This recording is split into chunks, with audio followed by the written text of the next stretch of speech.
Sir যদি একটু confirm করতেন আওয়াজ ঠিকমতো শোনা যাচ্ছে কিনা তাহলে শুরু করতাম।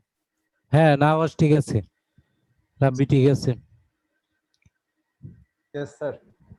I'm okay. Assalamualaikum. Good evening. Webinars can be a great tactics as part of our inbound hacked life in this pandemic, as like the sun in a rainy day. Welcome everyone. Thank you for joining with us in today's webinar. I am your host Shahabuddin Yamin, and here with me, my co-host is Hajar Akhtar Shithi, and we are the student of Department of Textile Engineering, Green University of Bangladesh. We are presenting job aspects of textile engineering in Bangladesh, organized by Green University Textile Club Permanent Campus. Now, I would like to introduce our honorable guest in today's webinar.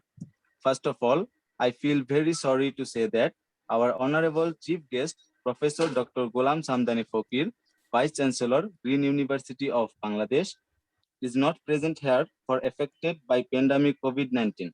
We requested to all, please pray for our honorable VC sir that he can survey this situation. In our program, our chief guest is Professor Dr. Muhammad Abdur Razak sir, Pro Vice Chancellor, Green University of Bangladesh. But now he is not present yet. Hope that he will join us soon. We feel honored to have with us our session chair, Professor Dr. Nitai Chandra Sutrodhar sir, distinguished professor and chairperson, Department of Textile, Green University of Bangladesh. We are very pleased to have you with us, sir. Now, I would like to introduce our keynote speaker, Mr. Ziaur Rahman Rabbi sir, Senior Officer, Young One Corporation, Bangladesh. Thank you so much, sir, for your valuable time in this pandemic situation. We are very pleased to have you with us. Here, we also have Dr. Shah Murtuza Rashid Al Masood sir, Convener, Seminar and Workshop Organizing Committee, Green University of Bangladesh. We are very honored to have our respected teachers and faculty members with us. Thank you so much for joining with us today. Hello everyone. Before we go further, I want to review the functionality of webinar. Your active participation is important throughout the session. Right now, I will request everyone, please mute your microphone to avoid background noises that may distract you from listening to the webinar. Throughout the presentation, someone or volunteer will managing the chat functionalities. You can enter your question and comments in the question box throughout the presentation. If you would rather ask in person, you can also use this raise hand icon on the control panel to indicate that you have a question or comment. Once you raise your hand, a volunteer will unmute your microphone so that you can ask your question. Now, without any further ado, we will turn the time over to webinar. Now, I will request our honorable keynote speaker, Mr. Ziaur Rahman Rabbi sir, Senior Officer, Young One Corporation BD, I would like to request him to please come and say something about our today's program.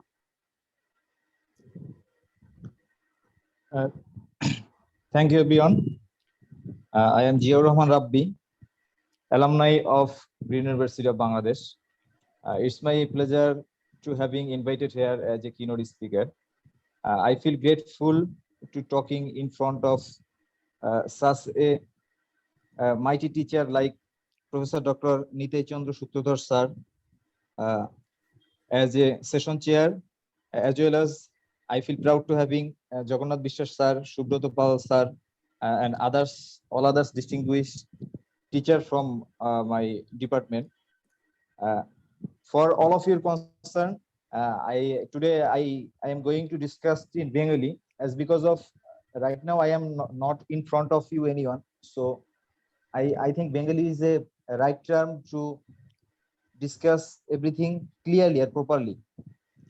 So আমি বাংলা আসলে আজকে সেশনটা করতে যাচ্ছি, যেহেতু আমরা সামনাসামনি নাই, বুঝতে সুবিধা হবে, আবার আমার মানে বলার ক্ষেত্রে সুবিধা হবে। আমি হ্যাঁ রাব্বি ভালো হবে বাংলায় বলো, সবাই ভালো হবে। রাইট। তো আমি আসলে মানে কৃতজ্ঞ জগন্নাথ বিশ্বাস স্যার, নিতাই চন্দ্র স্যার, সুব্রত পাল স্যার, অনেকদিন ধরেই স্যাররা আসলে সেশনটা আয়োজন করার চেষ্টা করছিল। মাঝখানে একটা ইনসিডেন্ট ঘটে যায়, যেটা আমি আসলে অভিষেক পাল, আমাদের সুব্রত পাল স্যারের ছোট ভাই, ও আসলে সাডেন ডেথ, আমি ওর আত্মার শান্তি কামনা করছি। I know him from gov science college. ও যখন বিজ্ঞান কলেজ ডিবেটিং ক্লাবের প্রেসিডেন্ট ছিল তখন থেকে আমি চিন্তাম ওকে। আমিও গ্রিন ইউনিভার্সিটি ডিবেটিং ক্লাবের প্রেসিডেন্ট ছিলাম এক সময়। তো আসলে বিষয়টা আমাদের জন্য দুঃখজনক। আমি ওর আত্মার শান্তি কামনা করছি এবং শ্রদ্ধা জ্ঞাপন করছি। আজকে যে বিষয়টা এখানে দেওয়া হয়েছে, job aspects of textile engineering in Bangladesh, যদি বাংলায় বলি যে বাংলাদেশে আসলে টেক্সটাইল ইঞ্জিনিয়ারিংদের কাজ করার ক্ষেত্রে কি কি ক্ষেত্র আছে কিংবা কি কি উপায়ে কাজ করতে পারি। আমি আসলে আজকে একাডেমিক্যালি মানে ব্রিফ করব না, আমি আমার মানে প্র্যাকটিক্যাল যেটা experience as a green university alumni, আমি আসলে কিভাবে চাকরি ক্ষেত্রে প্রবেশ করি বা আমরা কাজ করার ক্ষেত্রে কিভাবে আসলে মানে সুযোগগুলো নিতে পারি, আমরা কি কি ভাবে কাজগুলো করতে পারি, আমি ওভাবে বলবো। আসলে গুছিয়ে বলার চেষ্টা করব। যদি মাঝখানে কারো প্রশ্ন থাকে করবেন, কারণ যেহেতু আমরা কেউ কাউকে দেখছি না, মানে ইন্টারেক্টিভ কমিউনিকেশনটা থাকলে সেক্ষেত্রে বোঝা যাবে যে আপনারা আমার কথা শুনতে পাচ্ছেন কিংবা আমি কিছু বোঝাতে পারছি বা বলতে পারছি। তো আমি আশা করবো যে প্রশ্ন আশা করব, সেক্ষেত্রে আরো সেশনটা আশা করি যে ভালো হবে মোটামুটি। তো আমি আসলে শুরু করতে যাচ্ছি। শুরু করার আগে আসলে একটা বিষয় পরিষ্কার করা দরকার, আমরা যারা টেক্সটাইল ইঞ্জিনিয়ারিং করতে আসি সাধারণত ইঞ্জিনিয়ার শব্দটাই মানে প্রকৌশলী। তো অন্যান্য প্রকৌশলী আর আমাদের বর্তমান বাংলাদেশের প্রেক্ষাপটে যারা টেক্সটাইল ইঞ্জিনিয়ারিং করে তাদের মধ্যে একটা হিউজ ডিফারেন্স মানে পার্থক্য আছে, যেটা আসলে অনেকেই আমরা বুঝি না। আমরা যারা ভর্তি হই সাধারণত টেক্সটাইল ইঞ্জিনিয়ারিং বিভিন্ন স্বপ্ন নিয়ে ভর্তি হই। কারো স্বপ্ন থাকে যে আমি একজন ইঞ্জিনিয়ার হব, কারো স্বপ্ন থাকে যে অনেকের থাকে যে আত্মীয় স্বজন চাকরি করে, শোনে যে অনেক টাকা বেতন পায় টেক্সটাইল ইঞ্জিনিয়ার হলে। অনেকে শুনতে পায় যে টেক্সটাইল ইঞ্জিনিয়ারিং বাংলাদেশ যেহেতু একটা বড় সেক্টর, কাজ করার অনেক বিশাল ক্ষেত্র। এই বিভিন্ন ধরনের স্বপ্ন নিয়ে আমরা আসলে এখানে ভর্তি হই। মানে নট অনলি গ্রিন ইউনিভার্সিটি, যেখানেই আমরা যাই না কেন, যারা বুটেক্সও ভর্তি হয় তারাও আসলে সাবজেক্টটা চুজ করার ক্ষেত্রে এই ধরনের একটা এমবিশন থাকে যে আমি আসলে এভাবে কাজ করতে চাই। এই এমবিশন থেকেই কিন্তু আমরা আসলে এই টেক্সটাইল ইঞ্জিনিয়ারিং পড়তে আসি। তো পড়তে আসার পরে আমাদের আসলে অনেকের ভিশন থাকে, অনেকের কোনো ভিশন থাকে না। অনেকে আসলে ইঞ্জিনিয়ারিং পড়তে হবে বলে পড়তে আসি। তো আমি আসলে আজকে আমার প্রায়োগিক ক্ষেত্র থেকে কথা বলবো। আমিও যখন আপনাদের মতো ইউনিভার্সিটিতে ভর্তি হই বা ক্লাস করি, আমাদের একাডেমিক বিষয়গুলো স্যাররা যখন পড়াতো, পাশাপাশি অনেক সময় স্যাররা প্র্যাকটিক্যাল ক্ষেত্রগুলো বলতো আমাদেরকে। বাট ওই জিনিসগুলো আসলে কর্মক্ষেত্রে না আসলে বোঝা যায় না, সত্যি কথা যেটা, টু বি অনেস্ট যেটা। তো সেই জন্য আসলে আমাদেরকে আগে থেকে প্রিপারেশন নিতে হবে। মানে আমি আসলে কি হতে চাই, আমরা যখন শুরু করি ছোট থাকি সবাই, আমাদের মানে বাচ্চাকালে কিন্তু আমাদের স্বপ্ন থাকে সবার একটা, যে আমরা কেউ চাই ডাক্তার হব, কেউ চাই ইঞ্জিনিয়ার হব, শিক্ষক, পুলিশ, বিসিএস ক্যাডার হওয়ার, এরকম একটা স্বপ্ন থাকে। তো টেক্সটাইল ইঞ্জিনিয়ারিংটা যখন আমরা শুরু করি তখন কিন্তু আমরা একটা পার্টে, লাইফের একটা পার্টে ঢুকে গেলাম। তো এই পার্টে থেকে আমি আসলে কি করতে চাই, আমাকে কিন্তু লক্ষ্যটা সেট করতে হবে শুরুতেই। যে এবং লক্ষ্য সেট করার জন্য জানতে হবে যে আমি আসলে কই কাজ করতে পারি। আমরা সাধারণত যেটা আমাদের বেসিক ধারণা যে একটা টেক্সটাইল ইঞ্জিনিয়ার হলে মানে এটাকে প্রাগৈতিহাসিক ধারণা বলা চলে, যে আমরা জানতাম, আমার শ্রদ্ধেয় শিক্ষক মন্ডলী স্যাররা জানেন, স্যাররা যেহেতু অনেক সিনিয়র এইসব সেক্টরে, যে একসময় শুধু আমরা বলতাম যে স্পিনিং মিল, নিটিং মিল, উইভিং মিল, ডাইং মিল বা ফেব্রিক মিল, এ ধরনের মিলগুলো টেক্সটাইল ইঞ্জিনিয়ার মানেই ছিল এ ধরনের মিলগুলোতে আমরা কাজ করব। কিন্তু যুগের সাথে বাংলাদেশের প্রেক্ষাপট চেঞ্জ হয়েছে। একসময় বাংলাদেশ ছিল শুধুমাত্র, বাংলাদেশকে বলা হতো যে Taylor, as a Taylor country, মানে ফরেন যারা আছে, বায়ার বলি, কাস্টমার বলি, তাদের কাছে বাংলাদেশ ছিল দর্জি একটা কান্ট্রি হিসেবে পরিচিত। যে বাংলাদেশে আমরা অর্ডার দিব, ওরা শুধু সেলাই করে আমাদেরকে কাপড় পাঠাবে, মানে কাইন্ড অফ দর্জি হিসেবে আমাদেরকে ট্রিট করা হতো। বাট মানে দিনের পরিবর্তনের সাথে আমার কথা শোনা যাচ্ছে? আসে নাই, রুমান ম্যাডাম আসে নাই?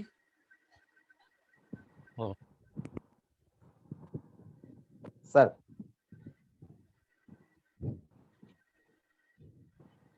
হ্যালো, আমার কথা কি শোনা যাচ্ছে? হ্যাঁ রাতে শোনা যাচ্ছে, হ্যাঁ বলে যাও। জি ভাই শোনা যাচ্ছে। আচ্ছা আচ্ছা, দুঃখিত। আসলে কাউকে দেখা যায় না। আসলে আমরা এমন একটা পরিস্থিতির মধ্যে আছি, সবাই আসলে বেঁচে থাকি কিনা কিংবা কিভাবে জীবন যাপন করবো একটা যুদ্ধের মধ্যে সবাই যাচ্ছি। এটা আসলে দুঃখজনক। আশা করি যে শীঘ্রই পরিস্থিতি থেকে আমরা উত্তরণ ঘটাতে পারবো। তো আসলে যে কথা বলছিলাম, যে এভাবে আসলে ট্রিট করা হতো আমাদের, বা আমরা বাংলাদেশ এই মানে আমরা যারা টেক্সটাইলে পড়তে আসি, অনেক সময় আত্মীয় স্বজন বলে টেক্সটাইল মানে গার্মেন্টস পড়াশোনা, গার্মেন্টস কর্মী হবে, এটাই কথাবার্তা আমাকে শুনতে হয়েছে, অনেককে শুনতে হয়। কিন্তু আমরা যখন দর্জি হিসেবে ওয়েল পারফর্ম করলাম, মানে আমাদের কোয়ালিটি যখন একটা রিমার্কেবল লেভেলে গেল, তখন কিন্তু আস্তে আস্তে টেক্সটাইল শিল্পটা এক্সপ্লোর করা শুরু করলো। আপনার আজ থেকে প্রায় 30 থেকে 40 বছর আগে আমাদের এই টেক্সটাইল সেক্টরের যাত্রা শুরু বাংলাদেশে। না দিতে পারবো না বাবু, এখন মোবাইল দিয়ে চালাচ্ছি এটা। তো যখন এভাবে যাত্রা শুরু হলো আস্তে আস্তে, কিন্তু বর্তমানে আমরা যদি দেখি আমাদের এই 40 বছরের অভিজ্ঞতায় বাংলাদেশে বর্তমানে প্রায় 5,000-এর মতো গার্মেন্টস রয়েছে। তো এই টেক্সটাইল সেক্টরটা বেসিকটা পুরোটা গার্মেন্টস কে কেন্দ্র করে, আমার যেটা বেসিক ধারণা যে গার্মেন্টস কে কেন্দ্র করে পুরো টেক্সটাইল সেক্টর বেসটা স্থাপিত হয়েছে। তো গার্মেন্টস এর মধ্যে আমরা জানি যে দুইটা পার্ট রয়েছে। আমি একটা স্লাইড শেয়ার করতে চেয়েছিলাম, বাট আমি রেডি করতে পারিনি দুঃখিত আন্তরিকভাবে ফুললি। আমি পরবর্তীতে মেইলে শেয়ার করে দিব কাউকে। তো যে বাংলাদেশের মানে বেসিক্যালি টেক্সটাইলের বেসটা আমার মতে যেটা গার্মেন্টস এর উপর বেস করে হয়েছে আর কি। তো আমরা যখন আমাদের এখন বর্তমানে গার্মেন্টস এর সংখ্যা প্রায় 4,000, মানে রানিং ফ্যাক্টরির সংখ্যা বাংলাদেশে, মানে লেটেস্ট বিজিএম এর আপডেট অনুযায়ী 4,000-এর মতো বাংলাদেশে গার্মেন্টস রানিং রয়েছে। দেখা যায় এই গার্মেন্টস যে রানিং রয়েছে এই জায়গাগুলোতে টেক্সটাইল ইঞ্জিনিয়াররা নক করতে পারে না, মানে তাদের প্রপার জায়গাগুলোতে দেখা যায় একটা ডিগ্রি পাস ছেলে কোথাও, আমি এমনও দেখেছি যে আলিম পাস করে সে এমন জায়গায় কাজ করছে যেখানে একজন টেক্সটাইল প্রপার ইঞ্জিনিয়ার কাজ করা দরকার। তো এগুলো আসলে আমাদের ব্যর্থতা, আমরা আমাদের স্কোপ গুলো খুঁজে বের করতে পারি না, অথবা আমরা ওইভাবে আমাদেরকে প্রিপেয়ার করতে পারি না। আমাদের কিন্তু কাজ করার সেক্টর অনেক। তো আমি ধাপে ধাপে আসলে সবগুলো সেক্টর নিয়ে কথা বলবো। তো আসলে আমি শুরুতে বলতে চাই যে আসলে গার্মেন্টস কে কেন আমি কি সেক্টর বললাম। গার্মেন্টস কে কি সেক্টর বললাম এই কারণেই, আমরা যারা টেক্সটাইল মানে ইঞ্জিনিয়ার বেসিক্যালি, আমরা টেক্সটাইল মিলে চাকরি করব, ফেব্রিক মিলে চাকরি করি, কিংবা আমরা ডাইং মিলে চাকরি করি, প্রিন্টিং মিলে চাকরি করি, বেসিক্যালি আমাদের কাজগুলো সবকিছুই হবে গার্মেন্টস কে সাপোর্ট দেওয়ার জন্য। যেহেতু বাংলাদেশের গার্মেন্টস বেসটা স্ট্রং, এই গার্মেন্টস বেস স্ট্রং হওয়ার কারণে কিন্তু আস্তে আস্তে আমাদের ব্যাকওয়ার্ড লিঙ্কেজ যেটা মানে কাজ করার সেক্টরটা অনেক শক্তিশালী হয়েছে। তো যেহেতু 4,000 গার্মেন্টস রয়েছে, 4,000 গার্মেন্টস এর জন্য আমাদের কাপড় দিতে হয়, সুতো দিতে হয়, তাদেরকে থ্রেড দিতে হবে, বাটন দিতে হবে, টেকনিক্যাল সাপোর্ট রয়েছে, প্রোডাকশন সাপোর্ট রয়েছে, কোয়ালিটি সাপোর্ট রয়েছে। তো আস্তে আস্তে কিন্তু টেক্সটাইল ইঞ্জিনিয়ারদেরকে সুযোগ দিচ্ছে, বিভিন্ন ফ্যাক্টরি ম্যানেজমেন্ট ট্রেন হিসেবে নিচ্ছে বড় বড় গ্রুপ গুলো, অনেকে ইঞ্জিনিয়ার হিসেবে নিচ্ছে, অনেকে ইন্ডাস্ট্রিয়াল ইঞ্জিনিয়ার হিসেবে নিচ্ছে। তো আমরা যখন কাজ শুরু করব, আমি আসলে 2-3 জনের কাছে জানতে চাই আসলে সেশনে যাওয়ার আগে যে কেন আমরা টেক্সটাইল ইঞ্জিনিয়ারিং পড়তে এসেছি। যে আমি সেশনের যে মানে উপস্থাপিকা রয়েছে বা উপস্থাপক রয়েছে তার কাছে অনুরোধ করবো যদি কারো বলতে পারে, দুইজন যদি বলে যে আসলে মানে কেন আমরা পড়তে এসেছি, তো এটা আসলে আমার ডিসকাশনের ক্ষেত্রে সুবিধা হবে, কিংবা আমরাও জানতে পারবো যে আমরা কি কারণে টেক্সটাইল ইঞ্জিনিয়ারিং পড়তে আসলাম। আমি আসলে 2 বা 3 জনের কাছ থেকে শুনতে যাচ্ছিলাম, একেবারে ছোট করে যদি বলতেন কাইন্ডলি। ভাইয়া আমরা একটা আপনার স্পিচ শেষ হওয়ার পর একটা স্লট রাখছি, এটা শুধু না মানে কোয়েশ্চেন এটা করার জন্য। না সেটা ঠিক আছে, বাট আমি যে কথাটা বলছি এটা আসলে যারা শুনছে, যাদের জন্য বলা, তারা শুনছে কিনা। ইন্টারেক্টিভ সেশনের ক্ষেত্রে এই জিনিসটা দরকার আছে মাঝে মাঝে। যদি বলি সেক্ষেত্রে আমার বলতে সুবিধা হবে, কিন্তু আমরা সবাই ধারণা পাবো যে আমরা আসলে কোন বেজের উপর ভিত্তি করে টেক্সটাইল ইঞ্জিনিয়ারিং করতে আসলাম। আপনি বলেন, আপনি যে হোস্ট আছেন, আপনি টেক্সটাইল ইঞ্জিনিয়ারিং করতে এসেছেন, কেন করতে এসেছেন একটু বলবেন কাইন্ডলি। আমি তো পড়তে আসছি যে জব পেতে আমার তো কষ্ট হবে না, সবাই বলে যে অনেক জব বাংলাদেশে টেক্সটাইল ইঞ্জিনিয়ারিং মানে যারা আছে ওদের। রাইট, জব পেতে কষ্ট হবে না, এক্স্যাক্টলি। এটা হ্যাঁ মানে এরকম আসলে ধারণা, আমাদের ধারণাগুলো এরকমই। আমরা কেউ কেউ চিন্তা করি যে চাকরি পেতে কষ্ট হবে না, কেউ কেউ চিন্তা করি অনেক বেশি বেতন টেক্সটাইল সেক্টরে, আবার অনেকের এমনও আমি ছেলেপেলে দেখেছি যে শুধুমাত্র নামের শেষে বা নামের আগে ইঞ্জিনিয়ার ডিগ্রি লাগাবে স্বপ্ন। এই ধারণা থেকে অনেকে টেক্সটাইল ইঞ্জিনিয়ারিং পড়তে আসে, মানে এগুলো হচ্ছে বাস্তবতা। যেটা দেখা যায় আমরা যখন এই বাস্তবতা থেকে কর্মক্ষেত্রে যাই, কর্মক্ষেত্রে যে দেখা যায় যে আমরা আসলে সঠিক জায়গাটা চুজ করতে পারি না। সেক্ষেত্রে একসময় দেখা যায় আমাদের মানে অনেকে আছে টেক্সটাইল সেক্টর ছেড়ে দেয়। আমি এরকম দেখছি, আমার ফ্রেন্ডদের মধ্যে অনেকে আছে 6 মাস চাকরি করার পরে তার মনে হয়েছে আসলে এই চাকরিটা তার জন্য না, মানে সে সুইটেবল না এর জন্য।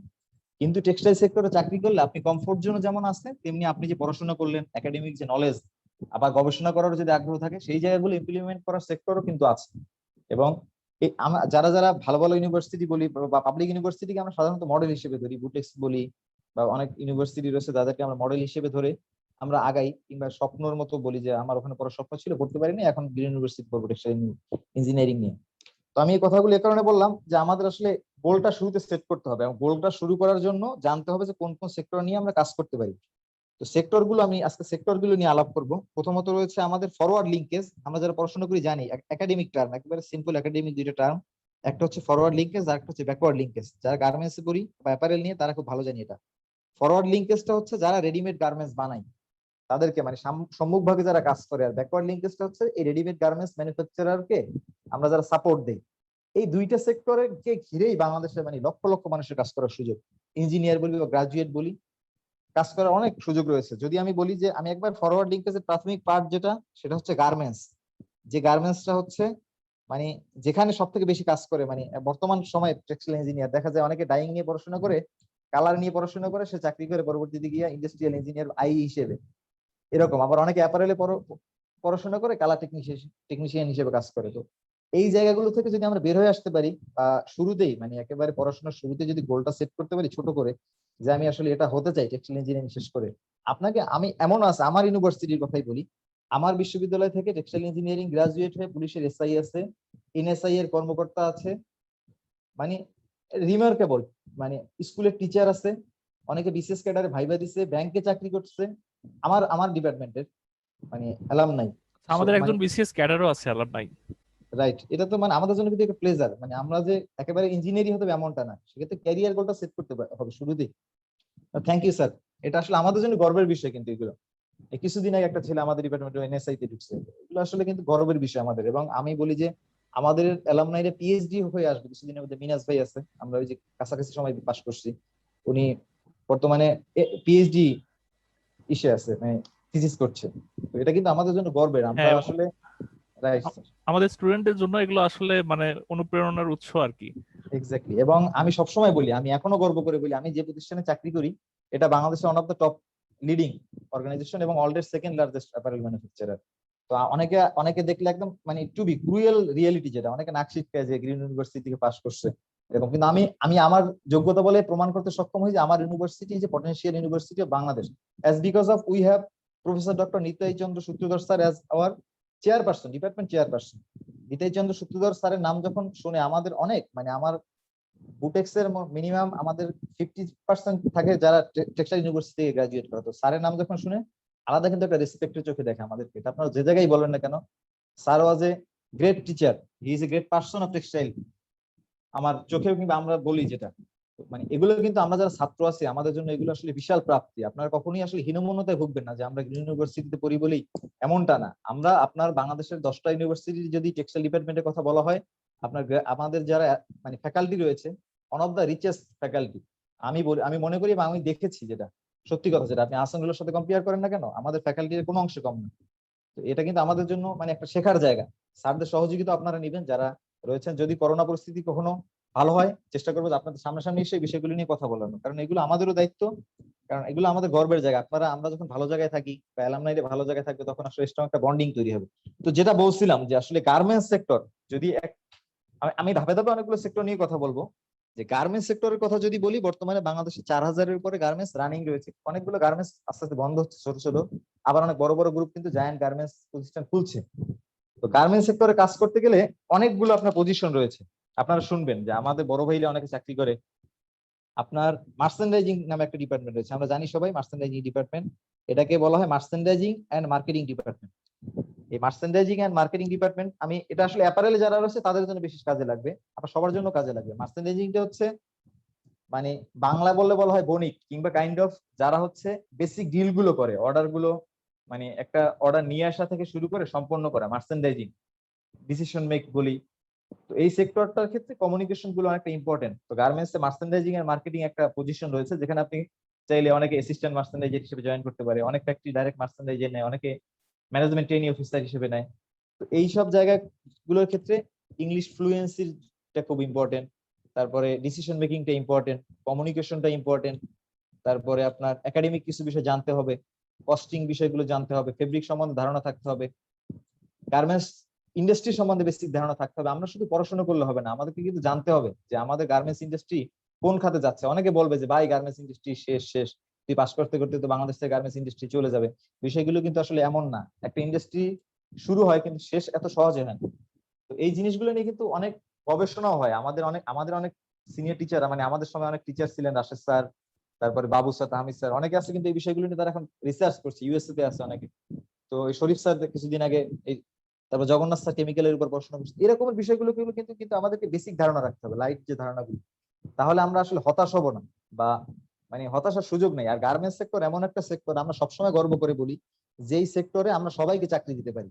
আমাদের গার্মেন্টস সেক্টরে একজন ইলেকট্রিশিয়ান হিসেবে ইলেকট্রিক্যাল ইঞ্জিনিয়াররা চাকরি করে, কম্পিউটার ইঞ্জিনিয়াররা চাকরি করে। ইভেন ইফ বাংলাদেশে বর্তমানে 60% factory have a MBBS doctor as a consultant, treatment consultant, এটা কিন্তু ডক্টররাও চাকরি করছে এই সেক্টরে। তো এটা নিয়ে আসলে সাই ফিল করার কিছু নেই। গার্মেন্টস সেক্টরে মার্চেন্ডাইজিং একটা পার্ট, এরপরে রয়েছে প্রোডাকশন একটা পার্ট। মানে আমাদের ইউনিভার্সিটি যেটা হয়, আমি যেটা দেখি, মানে আমার অ্যালামনাইনে আমার অনেক সময় কষ্ট লাগে যে মার্চেন্ডাইজিং মার্কেটিং এ খুব কম ছেলে পেলে থাকে, অথচ এই সেক্টরটা আমার কাছ থেকে সব থেকে সুইটেবল মনে হয়। আমি মানে আমারও যদি সুযোগ থাকতো, আমি তো শুরুতে মার্কেটিং এ ঢুকে গিয়েছি, পরবর্তীতে সুইচ করা হয় নাই, যে ক্যারিয়ার ফ্লো ভালো দেখে হোক বা পারফরমেন্স ভালো হোক দেখে হোক। মার্চেন্ডাইজিং একটা ড্রিম পার্ট কিন্তু আমাদের টেক্সটাইলের জন্য।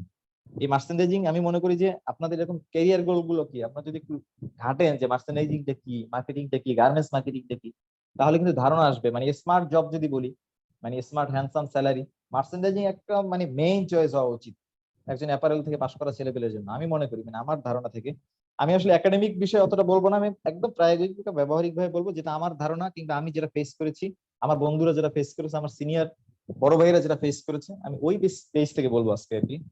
আমাদের ইউনিভার্সিটির অ্যালামনাইয়ের ক্ষেত্রে আমরা যেটা দেখি, বেশিরভাগ ক্ষেত্রেই তারা প্রোডাকশনে কাজ করে, কেউ প্ল্যানিং এ আছে। আমার মনে হয় 60% ছেলেপেলে কাজ করে আইইতে, যারা মানে প্রোডাকশন লেভেলে। আমি কাউকে ছোট করে বলছি না, AI is a great part of a garments industry, but আইতেও যদি কাজ করি না কেন, আমাকে কিন্তু শুরু থেকে গোল নিয়ে যেতে হবে। মানে মানে দিক বিদিক শূন্য হয়ে যে একটা চাকরি পেলাম, একটা করলাম, এমনটা না হয়ে আমি যদি শুরু থেকেই সেট করি যে আমি টেক্সটাইল পড়তে এসেছি, আমি টেক্সটাইল পরে কি হতে চাই, সেক্ষেত্রে কিন্তু আমাকে মানে আমার মানে কাঙ্ক্ষিত চাকরি পাবেনি। আমি মনে করি যে চেষ্টা করলে মানুষ পারে ইনশাল্লাহ। এবং আমাদের কিন্তু বেকারত্বের হার কম। আমাদের ইউনিভার্সিটি যারা অ্যালামনাই আছে, আপনারা জরিপ করলে দেখবেন যে অলমোস্ট 75-80% অ্যালামনাই আর এমপ্লয়েড। এরপরে আপনার এই গার্মেন্টস সেক্টরে দেখা যায় প্ল্যানিং এ কিন্তু কাজ করার সুযোগ রয়েছে, অনেকে আইতে কাজ করছে, কিউসি যে কোয়ালিটি কন্ট্রোল ডিপার্টমেন্ট রয়েছে, এছাড়া প্রোডাকশন পার্ট যেটা, সেখানে কাটিং, সুইং, প্যাকিং বলি, মানে রিলেটেড ডিফারেন্ট পার্টে কাজ করার সুযোগ রয়েছে। এটা হচ্ছে গার্মেন্টস এর মধ্যে। এবং এর মধ্যে বলি, আমি প্রথমে বললাম মার্চেন্ডাইজিং এর মার্কেটিং নিয়ে, এরপরে প্রোডাকশন পার্ট রয়েছে। আমি যেটা বললাম যে একসময় আমাদেরকে যে দর্জি হিসেবে ট্রিট করা হতো, সেই জায়গা থেকে আমরা বেরিয়ে আসতে পারছি কিছু কিছু কারণে। ফার্স্ট কারণ হচ্ছে যে কমপ্লায়েন্স এবং সেফটি, যেটা হচ্ছে বর্তমান সময়ে আপনারা যারা মানে একটু গুগল ঘাটাঘাটি করবেন যে go green, environment friendly, eco friendly, বর্তমান সময় কিন্তু রিসাইকেল ট্রেন্ড হিসেবে চলছে। মানে যে কোনো প্রোডাক্ট, মানে আমরা একটা কাস্টমারের কাজ করি Adidas, one of the top leading customer all over world. Adidas মানে 2022 এর পরে তারা বাটন থেকে শুরু করে একেবারে সবকিছু তারা রিসাইকেলে যাবে, মানে যেটা হচ্ছে মানে নেচার ফ্রেন্ডলি। তো এই যখন নেচার ফ্রেন্ডলি টার্মগুলোতে আসলো, তখন মানে আফটার রানা প্লাজা আর বিফোর রানা প্লাজা গার্মেন্টস এর কিন্তু অবস্থা পুরো ভিন্ন বাংলাদেশে। মানে অনেকে বলবে যে গার্মেন্টস সেক্টরে খাটায়, কষ্ট করায়, এইগুলো ভুল ধারণা। যখন আপনার প্রায়োগিক ক্ষেত্রে আসবেন, এখন ফুললি চেঞ্জ আমাদের গার্মেন্টস সেক্টরটা, মানে অলরেডি কাছে একটা মডেল হয়ে যাচ্ছে দিন দিন। ইভেন তো নতুন একটা ডিপার্টমেন্ট ক্রিয়েট হয়েছে, যেটা হলো কমপ্লায়েন্স এন্ড সেফটি। এই কমপ্লায়েন্স এন্ড সেফটি কিন্তু একটা শান্তির জায়গা কাজের ক্ষেত্রে, মানে বসে বসে আপনি শুধু ডিসিশন দেয়া এবং কাজ করা।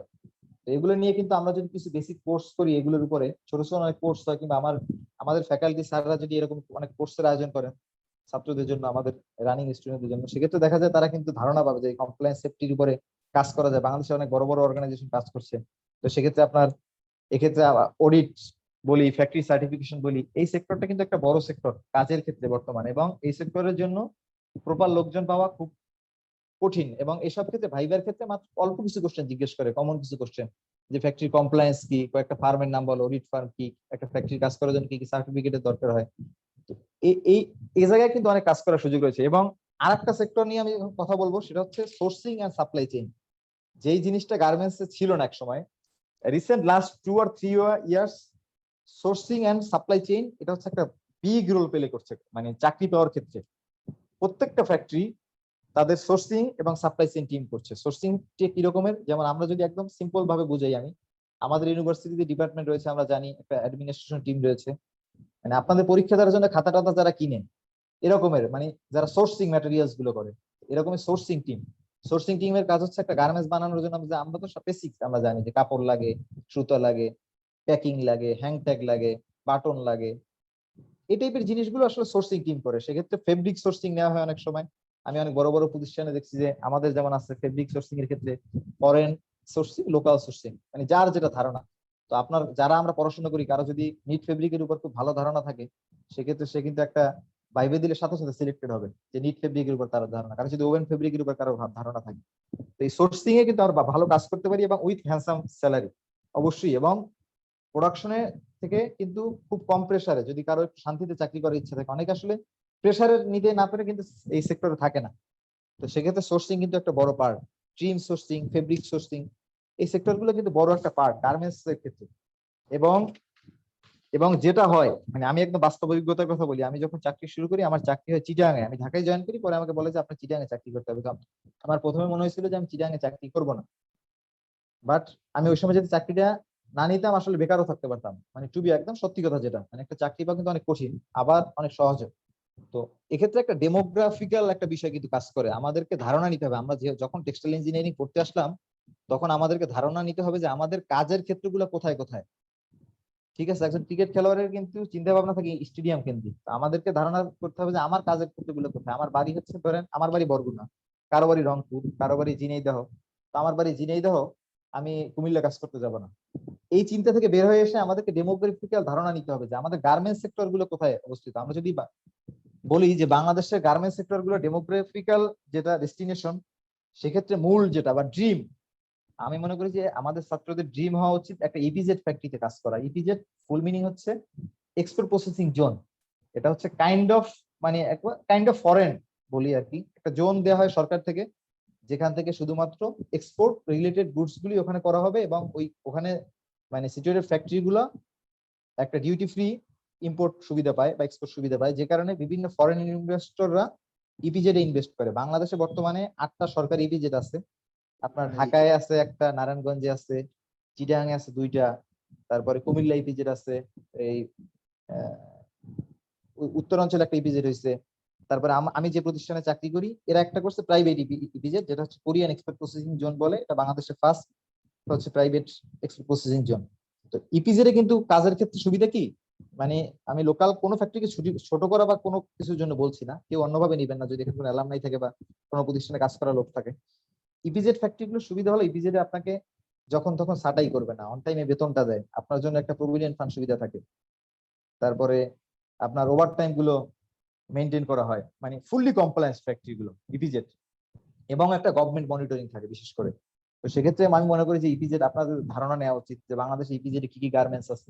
এগুলো একেবারে বেসিক ধারণা, আমি মনে করি যে এগুলো আমরা জানতাম না, যে কারণে আমরা অনেক পিছিয়ে গেছি, আমার ব্যাচের ছেলেরা পিছিয়ে গেছে, আমি পিছিয়ে ছিলাম, বা আমার যারা ইমিডিয়েট জুনিয়র ছিল তারা পিছিয়ে ছিল। মানে পাশ করার পরে দিক বিদিক শূন্য, কই যাবো, কার কাছে যাবো, কই চাকরি পাবো, কি করব, কোথায় ফ্যাক্টরি আছে, কই জব সার্কুলার হয়, এই বিষয়গুলো নিয়ে কিন্তু আমাদের আসলে শুরু থেকেই ধারণা নিতে হবে। না হলে আসলে, আর যদি গোল না থাকে কিছুই করতে পারবো না।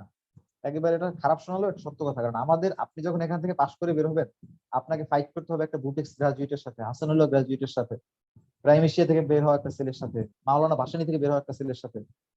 দে আর মানে আমরা আমাদের জায়গা থেকে যদি ব্রাইট হয়ে বের হতে পারি, তখন আসলে মানে কেউ কাউন্ট করে না যে আপনি গ্রিন ইউনিভার্সিটি থেকে আসছেন। ক্যালিবার আমাদের প্রাইভেট সেক্টর বা কর্পোরেট সেক্টরে প্রত্যেকটা সেকেন্ডের কাউন্ট হয়। ইভেন ইফ আমরা যারা টিচার, মানে আমাদের যারা শিক্ষক রয়েছে, আপনারা কিন্তু তাদের ইভ্যালুয়েশন করেন, এরকম আমাদের ক্যারিয়ারের ক্ষেত্রে ইভ্যালুয়েশন করা হয়। আমি যদি ফেইলার হই, আমাকে 1 সেকেন্ডের জন্য রাখবে না, মানে কর্পোরেট সেক্টরটা এরকম, এবং ইন্ডাস্ট্রিয়াল জবগুলো বিশেষ করে আরো বেশি এরকম। কারণ এখানে এসএমবি, স্ট্যান্ডার্ড মিনিট ভ্যালু হিসেব হয় যে আপনি কই আছেন, কি করছেন, কাকে সময়টা দিচ্ছেন, এটা একদম প্রত্যেকটা সেক্টরে কিন্তু হিসেব হয়। তো এই ডেমোগ্রাফিক আমি যেখানে ছিলাম, যে ভৌগোলিক অবস্থানটা আসলে বুঝতে হবে যে আমার আসলে কই চাকরি করতে চাই আমি। তারপরে যদি দেখি বিসিক ইন্ডাস্ট্রি রয়েছে, বিসিক ইন্ডাস্ট্রিতে অনেক ফ্যাক্টরি রয়েছে, সেগুলোর সুযোগ সুবিধা বেশ ভালো। এরপরে সরকার অনেক ইকোনমিক জোন করছে, বর্তমানে প্রায় মনে হয় 88 থেকে 90টার মতো ইকোনমিক জোন রয়েছে। তারপরে আপনার ইন্ডাস্ট্রিয়াল অনেকগুলো জোন রয়েছে।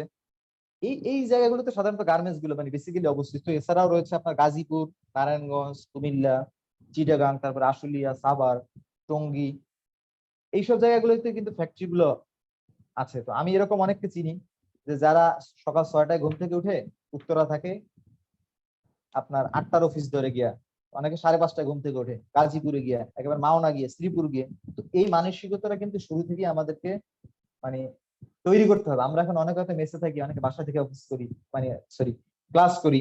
তো আমরা যখন এই চাকরি ক্ষেত্রে আসবে, তখন কিন্তু আমাদেরকে এই অভ্যাসগুলো চেঞ্জ করতে হবে। তো তাহলে আমরা আসলে ভালো চাকরিও পাবো। আর আমরা যদি ডেমোগ্রাফিক্যাল ডেস্টিনেশন গুলো জানি, বুঝতে পারি, তাহলে আপনাকে ধারণা আসবে, ও আচ্ছা, অমুক ভাই তো আমার চিটাগাং থাকে, অনেক কল দিয়ে দেখি যে ভাই চিটাগাং এ কাজের কোনো ক্ষেত্র আছে কিনা।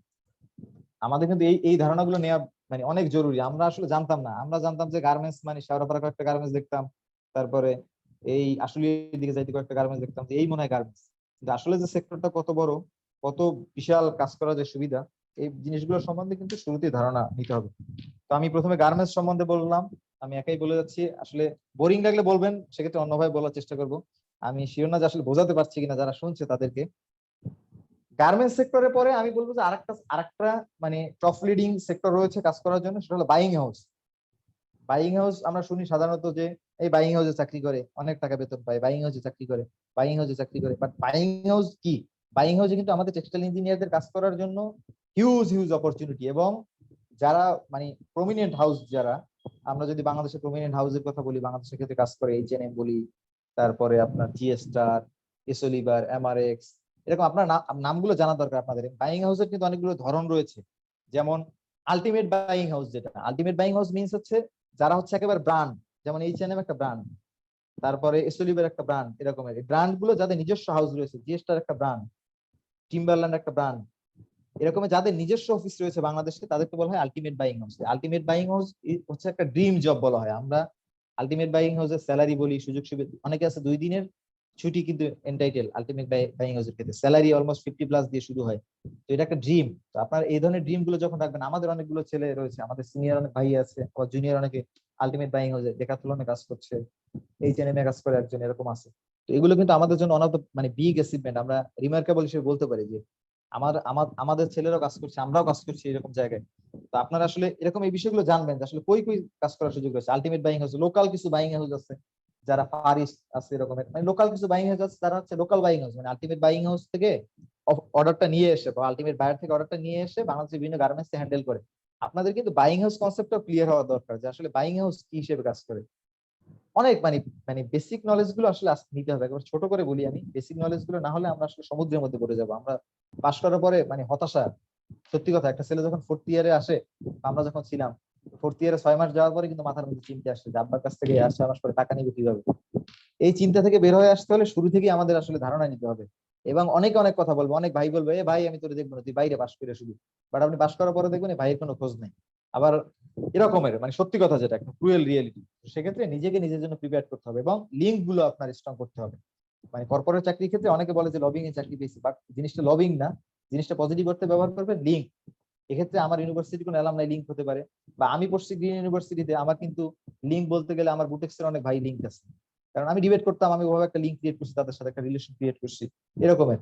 বা আপনারাও যারা বিভিন্ন সেভারাল ভাবে পার্সোনাল রিলেশন থেকে লিঙ্ক আসতে পারে, এই লিঙ্ক গুলো কিন্তু ইউজ করতে হবে। আবার বাইং হাউসের মধ্যে আরেকটা আছে ট্রেডিং হাউস, যেটা বলে যেমন আজমারা, তারপরে রিয়াং ফাং, যেগুলো হচ্ছে ট্রেডিং হাউস, যারা বিভিন্ন ব্র্যান্ডের নিয়ে কাজ করে।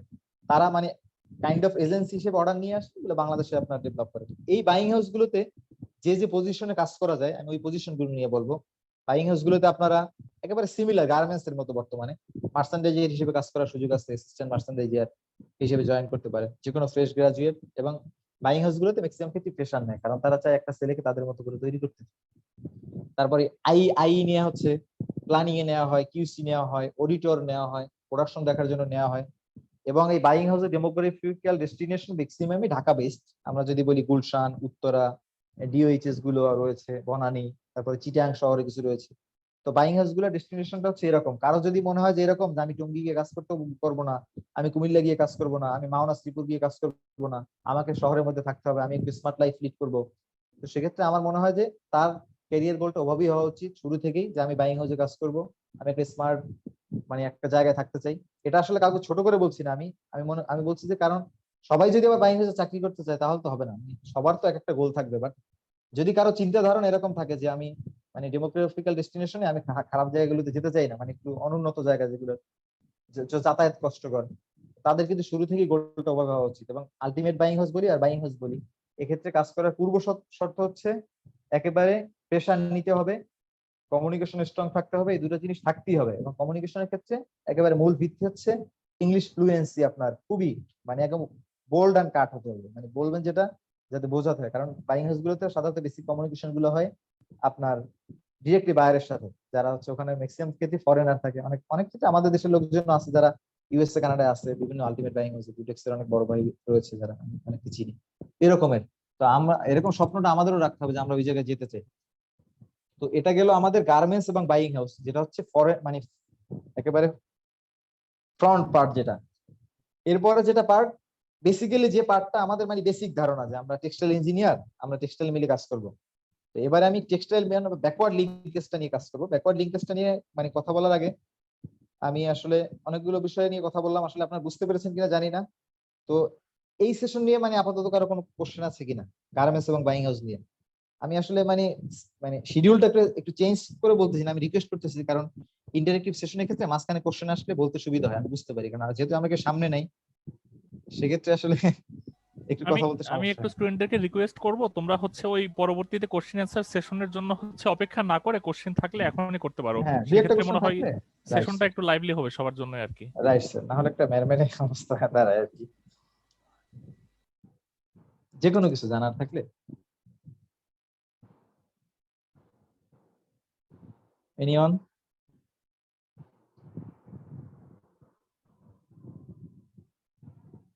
Almost 59 participant. কারো যদি কোনো কোশ্চেন থাকে এখানে আছে নীলয়, এই যে সাদাত নীলয়ের একটা কোশ্চেন আছে, আনসার দাও। আসসালামু আলাইকুম ভাইয়া। জি ওয়ালাইকুম আসসালাম। আমি ভাইয়া 11th সেমিস্টার একজন স্টুডেন্ট, সো সামনের সেমিস্টার হয়তো ইন্টার্নশিপ করব। তো আমার ভাইয়া যে কোশ্চেনটা ছিল সেটা হচ্ছে, আপনি যেটা বললেন যে বাইং হাউসে বেশিরভাগ ক্ষেত্রে ফ্রেশার গ্রাজুয়েটসদেরকে নেওয়া হয়। তো একটা স্টুডেন্টের কি প্রথমে ফ্রেশার হিসেবে একটা বাইং হাউসে জয়েন করা উচিত, সে যদি সবগুলো কাজ শিখতে চায় বা এই সেক্টরটার ব্যাপারে একটা ব্রড আইডিয়া নিতে চায়, সেক্ষেত্রে বাইং হাউসে যাওয়া কতটুকু রিলায়েবল হবে ফ্রেশার হিসেবে? ফ্রেশার হিসেবে বাইং হাউসে যাওয়া, আসলে আমি বলি আমাদের কর্মক্ষেত্রটা কি এরকমের, মানে অন্যভাবে নেবেন না, আমি একেবারে আমার ধারণা থেকে বলবো, আমরা কর্মক্ষেত্রটা আসলে শেখার জায়গা না, কর্মক্ষেত্রটা হচ্ছে উপার্জনের জায়গা। আমি কেউই অন্যভাবে নিবেন না, আমি আসলে সবার কাছে মাপ চেয়ে নিচ্ছি। আমার বেসিক ধারণা যেটা, কর্মক্ষেত্র কখনই আমরা শেখার জায়গা না, আপনার শেখার জায়গা হচ্ছে আপনার ইউনিভার্সিটি। কর্মক্ষেত্রে আপনি জিনিসটা ইমপ্লিমেন্ট করবেন এবং উপার্জনের জন্য আমাদেরকে পরবর্তী ধাপে যেতে হবে। পরবর্তী ধাপে যাওয়ার জন্য কিন্তু আমাদেরকে ওভাবে যোগ্যতা অর্জন করতে হবে, কাজের দক্ষতাগুলো বাড়াতে হবে। সেজন্যই মানে আজকের সেশনটা বেসিক্যালি মানে আমাদের স্যাররা এই জন্যই চেষ্টা করে যে আপনারা কর্মক্ষেত্রে যাওয়ার আগেই বেসিক জিনিসগুলো জানেন, যাতে একটা ভালো জায়গায় আপনি ঢুকতে পারেন। ঢোকার পরে আপনি নিজেই বুঝবেন যে আপনি টস করতে পারবেন, আপনি বাইং এ থাকবেন নাকি গার্মেন্টসে যাবেন। তো আমি মনে করি যে যে কোনো জায়গায় সুইটেবল ফ্রেশার হিসেবে জয়েন করার জন্য, বাট গোলটা আপনাকে আগে সেট করতে হবে। আপনার ইচ্ছা, আপনি কালার নিয়ে পড়াশোনা করলেন, ডাইং টাইং নিয়ে অনেক গবেষণা করলেন, কেমিক্যাল নিয়ে অনেক গবেষণা করলেন, আপনি গিয়ে জয়েন করলেন as a merchandiser, but it's not a bad thing. But কিন্তু তখন কিন্তু আপনার এই যে এত যে কষ্টটা করলেন, এই কষ্টটা থাকবে না। শুরু থেকেই আপনি যখন 4th ইয়ারে উঠবেন, হয়তো আপনি অ্যাপারেল মেজর নিবেন, আপনার মার্চেন্ডাইজিং হিসেবে কাজ করার ইচ্ছা থাকলে, তখনই আপনি বেসিক ধারণাগুলো নিবেন, কি কি বাইং হাউস রয়েছে, তারা কিভাবে কাজ করে। অবশ্যই আপনি একটা ইন্টার্ন করবেন, ইন্টার্নটা চেষ্টা করবেন অ্যাজ এ মার্চেন্ডাইজার হিসেবে ইন্টার্ন করার জন্য। যখন আপনি ইন্টার্ন করতে যাবেন, দেখা যায় আপনি অ্যাপারেলে পরে কালার নিয়ে ইন্টার্ন করলেন, এমনটা যাতে না হয়। বা আইতে ইন্টার্ন করলেন, এই জিনিসগুলো যাতে না হয়। তো যখন এই জিনিসটা আপনার শুরু থেকেই করবেন, তখন আমি মনে করি আপনার যে কোনো সেক্টর আপনার কাজে শুরু করার জন্য অবশ্যই সুইটেবল। পেশা হিসেবে তো অবশ্যই। এবং buying house is a model, মানে আপনার যদি অ্যাপারেল নিয়ে পড়াশোনা করেন কাজ করার জন্য, সেক্ষেত্রে একটা মডেল হিসেবে কাজ করবে। তো আপনাকে ধন্যবাদ। আর কোনো কোশ্চেন কারো আছে?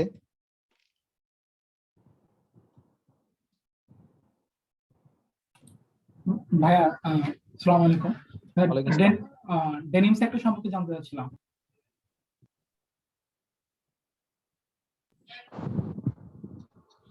ডেনিম সেক্টর নিয়ে অবশ্যই বলবো। আমি বলি শুরুতেই, তো আমি যে গার্মেন্টস সেক্টর নিয়ে বলছিলাম, যখন এই গার্মেন্টস সেক্টরের মধ্যে কিন্তু সব সেক্টর ইনক্লুডেড ছিল, মানে আমি কোনো নির্দিষ্ট স্পেসিফিক করি নাই। এখানে ওভেন বলেন, জ্যাকেট বলেন, ট্রাউজার বলেন, ডেনিম সেক্টর বলেন, সবকিছু ইনক্লুডেড ছিল। বাট ডেনিমের স্পেসিফিকেশন বা আলাদা করে যদি বলতে হয়, সেটা আমি টেক্সটাইল পার্টে বলবো, যে টেক্সটাইল পার্টে আমাদের অনেকগুলো বিল সম্বন্ধে বলবো। তো ডেনিম পার্ট নিয়ে বলতে গেলে ডেনিমের আসলে অনেকগুলো বিষয় রয়েছে। ডেনিমের মূল বেসিকটা হচ্ছে ওয়াশ। এই ওয়াশকে কেন্দ্র করে কিন্তু বেসিক্যালি ডেনিমটা এস্টাবলিশড, মার্চেন্ডাইজিং বলেন কিংবা ডেনিম মিল গুলো বলেন। তো আমি এটা নিয়ে আসলে আমার সেকেন্ড সেশনে বলবো, মানে আমার উত্তর আপনার উত্তর পাবেন আশা করি যে পরবর্তী সেশনে আমি আসলে দিতে পারবো আশা করছি উত্তরটা। আচ্ছা, যাক, আবার লাস্টটা যেহেতু সেশন রয়েছে, আর কোনো কোশ্চেন আমরা না নেই, পরবর্তী ধাপে যাই। সুব্রত স্যার, আমাদের রাতের কতটা মিনিট টাইম, আসলে কত সময় কথা বলবে ও? সুব্রত স্যার? জি স্যার, হ্যাঁ স্যার শুনতে পাচ্ছি। স্যার আমরা স্যার এই প্রোগ্রামটাতে কোনো টাইম বাউন্ডারি রাখি নাই। উনি হুম। যতক্ষণ বলতে চাই আর কি স্যার। তা মনে হয় না, ওটা একটা টাইম ফ্রেম দিয়ে তারপরে ছেলেদের কোশ্চেন করলে ভালো হয় মনে হয়। জি স্যার, রাইট। রাব্বি, তুমি আর কত সময় বলতে আমি চাচ্ছ? স্যার আর সর্বোচ্চ 10 থেকে 15 মিনিটের মধ্যে শেষ করতে চাই স্যার। আমি তুমি 10-15 মিনিট, 10 থেকে 15 মিনিট বলে তারপর ছেলেদের কোশ্চেন জি নিয়ে স্যার, জি বলো স্যার, তুমি। ওকে, গুড। হ্যাঁ, জি স্যার, তোমার থ্যাংক ইউ তো স্যার। একটা ব্যাপার আছে কষ্টের। হ্যাঁ, না, রাইট। তো তো যেখানে ছিলাম আসলে এখন মানে উনি একটা ভালো প্রশ্ন করছে। তো আমি আসলে গার্মেন্টস সেক্টর বলছি বা বাইং হাউস বলছি, এখানে কিন্তু অনেকগুলো গার্মেন্টস আমরা পার্ট রয়েছে। Knit garments, woven garments, denim garments, jacket নিয়ে কাজ করে, ট্রাউজার নিয়ে কাজ হয়। ইভেন ইফ আমাদের দেশে বর্তমানে হোম টেক্সটাইল নিয়ে অনেক কাজ হচ্ছে। হোম টেক্সটাইল যে পার্ট অফ এ গার্মেন্টস, আমরা জানি যে অনেক মানে কাজ করার সেক্টর রয়েছে এবং অনেক সেক্টর নিয়ে কিন্তু কাজ হচ্ছে। তো যে কারণে আমি বললাম যে আসলে এই মানে আমাদের গার্মেন্টস সেক্টরের বিষয়টা আপনাদের হয়তো এখন ধারণাটা চলে এসেছে, মানে যতটুকু আমি বলার চেষ্টা করেছি। এখন আমি টেক্সটাইল পার্টটা নিয়ে কথা বলবো, ব্যাকওয়ার্ড লিঙ্কেজ যেটা, মানে সাধারণত আমরা যেটা ধারণা যে আমাদের ইঞ্জিনিয়ার যারা রয়েছে মানে টেক্সটাইল থেকে পাশ করার পরে যে সেক্টরটা মানুষজন বেশি কাজ করে বা বেশি কাজ করতে চায়, টেক্সটাইল নিয়ে কথা বলতে গেলে শুরুতে আমি বলতে চাই যে বাংলাদেশে টেক্সটাইল মিল রয়েছে বিভিন্ন রকমের। ওভেন মিল রয়েছে, non woven fabric, woven fabric, knit fabric, cotton, spinning, weaving, এরকমের অনেক মিল রয়েছে। ডেনিম ফেব্রিকের মিল রয়েছে। আমাদের ইয়ার্ন ম্যানুফ্যাকচারিং, যেটা বিটিএম এর লেটেস্ট আপডেট অনুযায়ী ইয়ার্নের মিল আছে প্রায় 425টার মতো, ফেব্রিকের মিল আছে আমাদের 796টা। তারপরে ডাইং, প্রিন্টিং, ফিনিশিং এর মিল আছে 240টা। তারপরে আমাদের ওয়াশিং প্লান্ট আছে অনেকগুলো, প্রিন্টিং প্লান্ট আছে অনেকগুলো। তারপরে আপনার অ্যাক্সেসরি স্ট্রিমস এর অনেকগুলো প্লান্ট রয়েছে।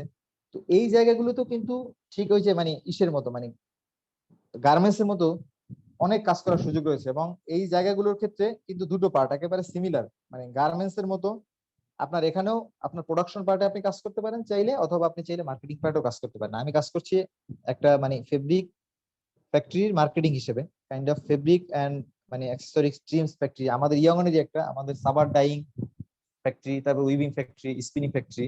তো এটা মার্কেটিং আমি কাজ করছি।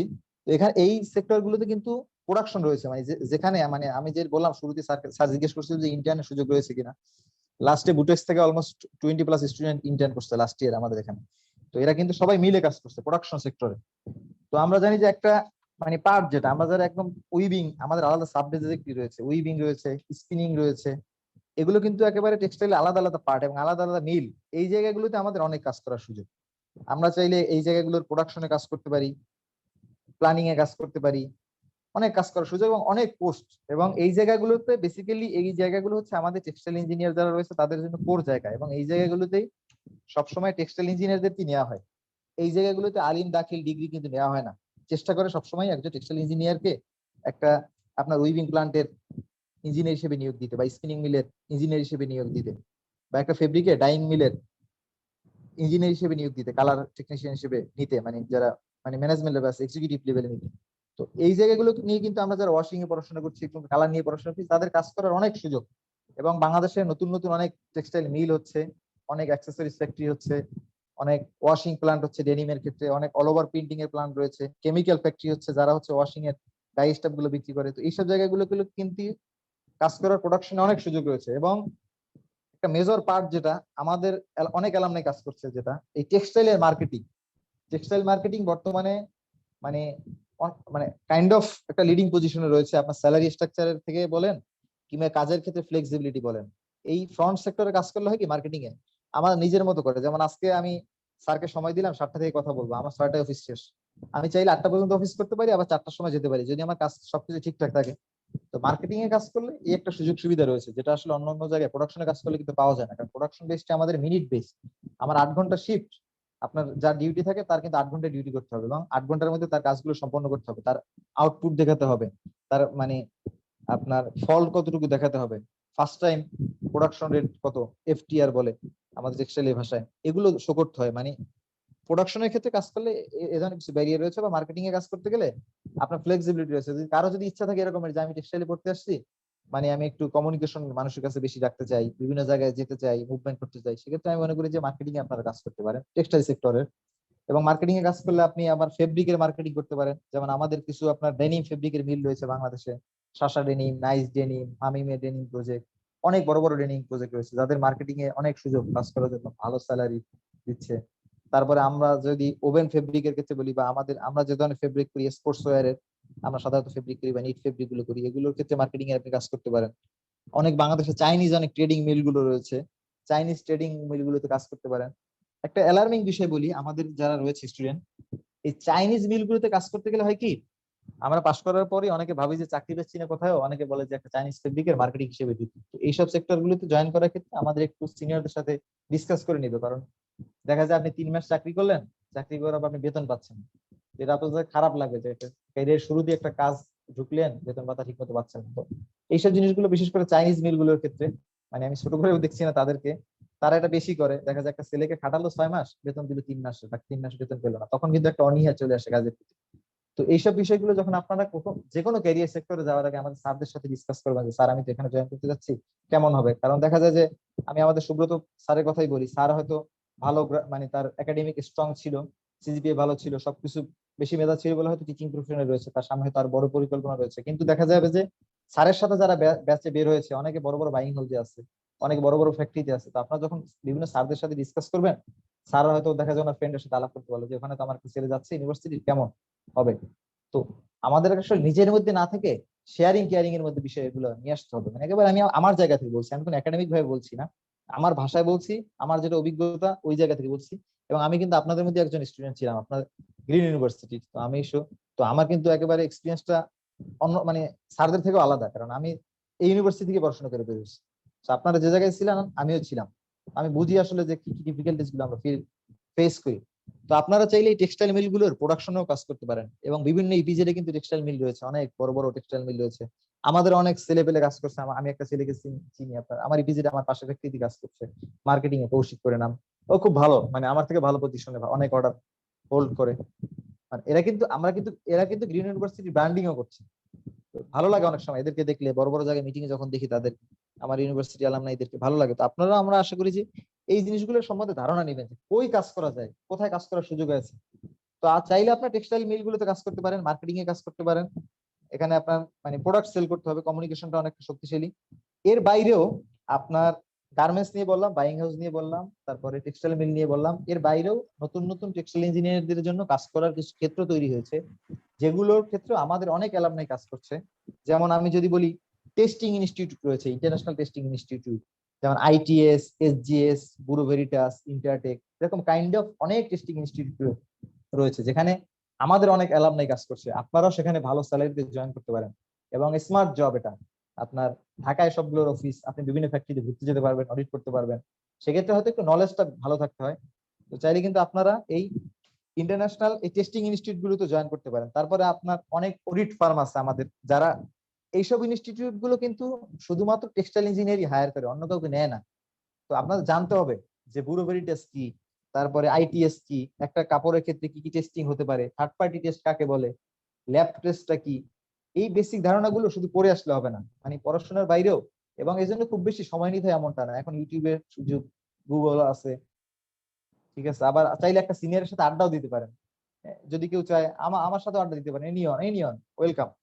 এভাবে চাইলে কিন্তু আমরা আসলে মানে নলেজ শেয়ারিং যেটা বলে আর কি, নলেজ শেয়ারটা করতে পারি। আপনারা মাল্টি লেভেল মার্কেটিং যেটা বলে আর কি, এমএলএম এর মতো। আমরা কিন্তু knowledge sharing is most important part. মানে আমাদের এডুকেশন, আমাদের অবশ্যই একাডেমিক স্ট্রং হতে হবে, বাট আমাদের কিন্তু একাডেমিকের বাইরেও কোকারিকুলার বলেন যেটা, অথবা সহশিক্ষা কার্যক্রম যাই বলি না, কিন্তু সবকিছু দিয়ে স্ট্রং রাখতে হবে। তাহলে হয় কি, নলেজ শেয়ারটা হয়, বেসিক ধারণাটা পাওয়া যায়। আমরা যদি একটা সিনেমাও দেখি, আমাদের উচিত মানে চেষ্টা করা উচিত যে একটা সিনেমা থেকেও কিন্তু শিখতে না, মানে এভাবেই হয়। আমরা হয়তো প্রাইভেট ইউনিভার্সিটিতে পড়াশোনা করি, যারা পাবলিক ইউনিভার্সিটিতে পড়ছে, যেমন আমার স্যাররা অনেকে রয়েছে, তাদের কিন্তু হলের এক্সপিরিয়েন্স রয়েছে, আমাদের হলের এক্সপিরিয়েন্স নাই। দেখা যায় তারা একটা সিনেমা দেখছে, তারা একটা নিউজ করছে, এক রুম থেকে আরেক রুম আলোচনা করলো। আমাদের যেহেতু ওই সুযোগটা নাই, আমাদের চেষ্টা করতে হবে ইন্টারপার্সোনাল কমিউনিকেশনটা বৃদ্ধি করে আমাদের বন্ডিংটা ক্রিয়েট করতে। তো সেক্ষেত্রে কিন্তু আপনারা চাইলে এই ইন্টারন্যাশনাল টেস্টিং ইনস্টিটিউট গুলো চাকরি করতে পারেন, অডিট ফার্ম গুলো চাকরি করতে পারেন। তারপরে আরেকটা মানে সিক্রেট একটা পার্ট রয়েছে কাজ করার জন্য, এটা হচ্ছে অনেক মেশিনারি সাপ্লাইয়ার আছে আমাদের বাংলাদেশে। যেহেতু বাংলাদেশে 4000-5000 উপর টেক্সটাইল গার্মেন্টস, তারপর 2-3000 উপর টেক্সটাইল মিল, এই মিল গুলোকে মেশিন দিতে হয়, নিডল দিতে হয়। এই মেশিনারি সাপ্লাইয়ার গুলো সাধারণত সেলস এবং ওদের টেকনিক্যাল পার্সন হিসেবে টেক্সটাইল, ইলেকট্রিক্যাল, কম্পিউটার এই লেভেলের গ্রাজুয়েটদেরকে নেয়। আমাদের ইউনিভার্সিটির একটা ছেলে কাজ করে, খুব ভালো একটা পজিশন আছে, ওর নাম হচ্ছে জাহিদ। তো আমাদের টেক্সটাইল ক্লাবের প্রেসিডেন্টও ছিল। He is very close to me. তো ওর সাথে আমার একটা ফেয়ারে দেখা হয়েছে যে ভাই আপনি আসছেন, বললাম যে তুই আসো, তো বললো যে ভাই আমি তো এরকম একটা প্রতিষ্ঠানে আছি, এবং ওই প্রতিষ্ঠান থেকে কিন্তু আমরা নিডেল নিচ্ছি। মানে একটা নিডেল হচ্ছে সেলাই করতে যেটা বলে নিডেল, আপনারা হয়তো জানবেন টার্ম গুলো। টেক্সটাইলে আমাদের মেশিন লাগে, আপনার টেক্সটাইলে কোন ফ্যাক্টরি মানে কোন মেশিন বেশি চলে এগুলো নিয়ে পড়াশোনাও আছে। মানে 4th ইয়ারে গেলে আমরা পড়াশোনা করছি এই মেশিন টেশিন নিয়ে, নিডেল নিয়ে। সো এই জায়গাগুলোতে কিন্তু অনেকে কাজ করছে, মেশিনারি সাপ্লাইয়ার। এর বাইরে গেলেও আমি শুরুতে যেটা বলছিলাম যে আমরা গার্মেন্টসে চাকরি করতে পারি, বাইং হাউসে চাকরি করতে পারি, টেক্সটাইল মিল গুলো আছে, টেস্টিং ইনস্টিটিউট গুলো রয়েছে, অডিট ফার্ম রয়েছে, মেশিনারি বিষয়গুলো নিয়ে আমরা কাজ করতে পারি। এর বাইরেও কিন্তু আমাদের টেক্সটাইল গ্রাজুয়েটরা এডুকেশন সেক্টরে কাজ করতে পারে। আপনার আমাদের পলিটেকনিকে অনেক টিচার নেওয়া হয় যারা হচ্ছে আমাদের টেক্সটাইল গ্রাজুয়েট। অনেকে বিভিন্ন ইনস্টিটিউটে কিন্তু টেক্সটাইল গ্রাজুয়েটের শিক্ষক হিসেবে জয়েন করছে। যদি কারো ভালো না লাগে যে পড়াশোনা করতে, এক পর্যায়ে মনে হলো যে আমি আসলে থাকতে যাচ্ছি না এখানে, কিংবা আর কারো যদি সিজিপিএ ভালো থাকে, গোল ভালো থাকে, দেখা যায় আমাদের ইউনিভার্সিটির সাথে বিভিন্ন ফরেন ইউনিভার্সিটি কোলাবোরেশন রয়েছে, আপনি ভালো একটা ডিগ্রি নিয়ে এসে শিক্ষকতা হিসেবেও চাইলে আমি মনে করি যে জয়েন করতে পারি। আমি চিনি অনেককে যারা পলিটেকনিকে ক্লাস নিচ্ছে এখন, চাইলে অনেকে দেখছি যে বিসিএস ক্যাডার কিংবা আপনার ওই যে আপনার পিএসসির আন্ডারে পলিটেকনিকে টিচারও নেওয়া হয়, যারা অ্যাপ্লাই করতে পারেন। চাইলে কিন্তু এই সুযোগগুলো রয়েছে। যে আপনাকে যে মিলেই কাজ করতে হবে কিংবা টেকনিক্যালি কাজ করতে হবে বিষয়গুলো কিন্তু এমন না, এবং করছে। আমি যে কথাগুলো বলছি এগুলো বাস্তব, আমাদের অ্যালামনাইনে রয়েছে বলে আমি বলছি এগুলো। তারপরে জেনারেল আপনি যে কোনো চাকরিতে কিন্তু চাইলে আমাদের গ্রাজুয়েটরা অ্যাপ্লাই করতে পারে। আমি যেটা বললাম যে এনএসআই তে আমাদের এই রিসেন্ট আমার মানে 2 বছর জুনিয়র একটা ছেলে জয়েন করছে। পুলিশে রয়েছে, পুলিশে আব্দুর রৌফ, তারপর আমি 2-3 জনের নামও জানি, পুলিশের এসআই, ভালো ভালো পোস্টে পুলিশে জয়েন করছে। আর ব্যাংকে জয়েন করছে, বাংলাদেশ ব্যাংকে জয়েন করছে আমাদের ইউনিভার্সিটি টেক্সটাইল ডিপার্টমেন্টে অ্যালামনাই। সো আমি মনে করি যে আমাদের কোনোভাবেই হীনমন্যতার সুযোগ নাই। আমরা বাংলাদেশের মানে বর্তমান সময়ে আগে যে যা বলুক কারো কথা কান না দিয়ে আমরা ভালো একটা ইনস্টিটিউটে রয়েছি, যেখানে আমাদের আপনার ইউনিভার্সিটি ভিসি হিসেবে রয়েছে সামদানি স্যারের মতো একজন মানে প্রাজ্ঞ স্যার রয়েছে। He is very close to me sir. Sir হয়তো আজকে জয়েন করছে কিনা জানি না। তারপরে আমাদের প্রভিসি স্যারের সাথে আমরা এখনো দেখা হয়নি, বাট স্যারের আমি সবসময় পোস্ট দেখি যে professor doctor MD Abdur Razzaque sir রয়েছে, আমরা নিতেই Chandra sir, Ismail Chowdhury sir, Jagannath Biswas sir, Shariful sir. এছাড়া আমাদের যারা রিসেন্ট যেসব শিক্ষকরা রয়েছে যাদেরকে আমরা পাইনি, আমি শুনছি যে তারাও হয়তো ক্যালিবার রয়েছে বলে এখানে টিচার আমাদের। তো আমরা যেহেতু আমাদের এত বড় রিসোর্স আছে, আমাদের কিন্তু একসময় অ্যালামনাই ছিল না। আমরা যখন বের হয়েছি আমি 1103-এর স্টুডেন্ট ছিলাম, তো আমাদের আগের সিনিয়র ভাইরা তো আরো সমুদ্রের মধ্যে ছিল, আমরা কিছু সিনিয়র ভাই পেয়েছিলাম। তো আস্তে আস্তে কিন্তু আমাদের বেসটা স্ট্রং হচ্ছে। অলমোস্ট আমরা বলতে গেলে প্রায় 15-20 বছর পার করে ফেলেছি আমাদের ডিপার্টমেন্টে। সো আমাদের কিন্তু শত শত স্টুডেন্ট এখন বিভিন্ন জায়গায় চাকরি করছে। এবং আপনার এক সময় ছিল যারা শুধু ফ্রেশার বা আমরা আমরা যখন বের হই তখন আসলে সবাই অফিসার লেভেলে, বাট এখন পর্যায়ে কিন্তু অনেকে ম্যানেজার লেভেলে চলে গিয়েছে, অনেকে সিনিয়র ম্যানেজার হচ্ছে। এক সময় দেখা যাবে যে আমাদের ছেলে পেলে কিংবা আমরা ইনশাল্লাহ আশা করি যে একসময় কোনো একটা ফ্যাক্টরি জিএম হব, কোন এক জায়গায় ডিরেক্টর হবে আমাদের অ্যালামনাইরা। সো হয়তো সময় লাগবে আস্তে আস্তে, বাট আমরা কিন্তু ওই জায়গায় যাচ্ছি, ম্যাচুরিটি লেভেলে যাচ্ছি, যেটা সাস্টেনেবিলিটি বলে। তো আমি আসলে জানি না কতটুকু বোঝাতে পারলাম, যেহেতু সামনাসামনি হলে আসলে বিষয়গুলো আরো সহজভাবে বোঝানো যেত, বা যদি সুযোগ হয় কোনোদিন কথা বলবো ইনশাল্লাহ সবার সামনে। তো আমি আসলে ধন্যবাদ জানাতে চাই আমার শ্রদ্ধেয় শিক্ষক মন্ডলীকে, যাদেরকে আমি সরাসরি শিক্ষক হিসেবে পেয়েছি কিংবা যাদেরকে শিক্ষক হিসেবে পাইনি। এখন আমাদের জুনিয়রদেরকে যারা শিক্ষার আলো বিতরণ করে যাচ্ছেন, আমাদের শ্রদ্ধেয় শিক্ষক মন্ডলীর প্রতি কৃতজ্ঞতা যে আমাকে এরকম একটা সেশনে আসলে আমন্ত্রণ জানানোর জন্য। এবং যারা শুনলেন তাদেরকেও আমি ধন্যবাদ জানাতে চাই, বিশেষ করে সুব্রত স্যার। স্যারের এই মানসিক অবস্থার মধ্যে স্যার আসলে সময় দিয়েছেন। আমি স্যারের প্রতি সহমর্মিতা প্রকাশ করছি যে আপনার ছোট ভাই আমার ছোট ভাইয়ের মতোই ছিল, কারণ আমি ওকে সায়েন্স কলেজে চিনতাম, বাট ও যে ভুটেক্সে ভর্তি হয়েছে ওটা আমি জানতাম না, পরে শুনলাম আর কি। তো ধন্যবাদ সকলকে। আসলে আমি আমার জায়গা থেকে বলার চেষ্টা করেছি, অনেক দ্রুত কথা বলি, হয়তো বোঝাতে অনেকটা সক্ষম হয়নি, ক্ষমা সুন্দর দৃষ্টিতে দেখবেন সবাই। এখন যদি কারো কোনো প্রশ্ন থাকে অথবা আজকের অনুষ্ঠানে যে উপস্থাপিকা রয়েছে বা উপস্থাপক রয়েছে তাদের কাছে আমি আসলে ফ্লোর ছেড়ে দিচ্ছি। ধন্যবাদ সকলকে, thank you. Thank you so much, our honorable keynote speaker, for sharing your thoughts with us. Hope that it will help us in our future. So I can see that there our special guest, Professor Dr. Mohammad Abdur Razzaq sir, joining with us. Thank you so much, sir, for your precious time. I'd like to request you to say some word with us, please, sir. Thank you very much. I just joined some 10 minutes before. I was carefully listening the last uh, couple of words, advices, experiences that were sharing by our textile engineering graduate, Mr. Ziaur Rahman Rabbi. In this August evening, the webinar titled on job aspects of textile engineering in Bangladesh.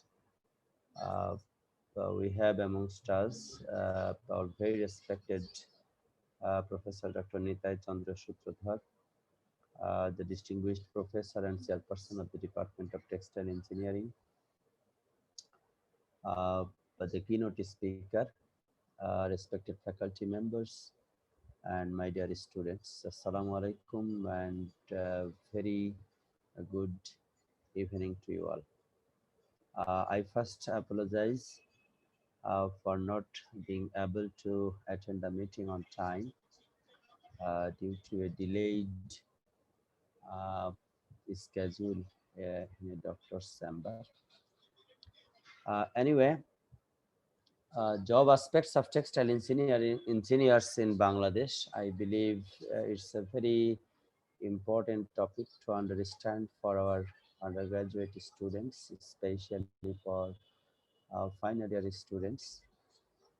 To the best of my knowledge, the textile engineering graduates are highly demanding in the market, and the current Bangladesh market has the scarcity of quality professionals in the field, because we see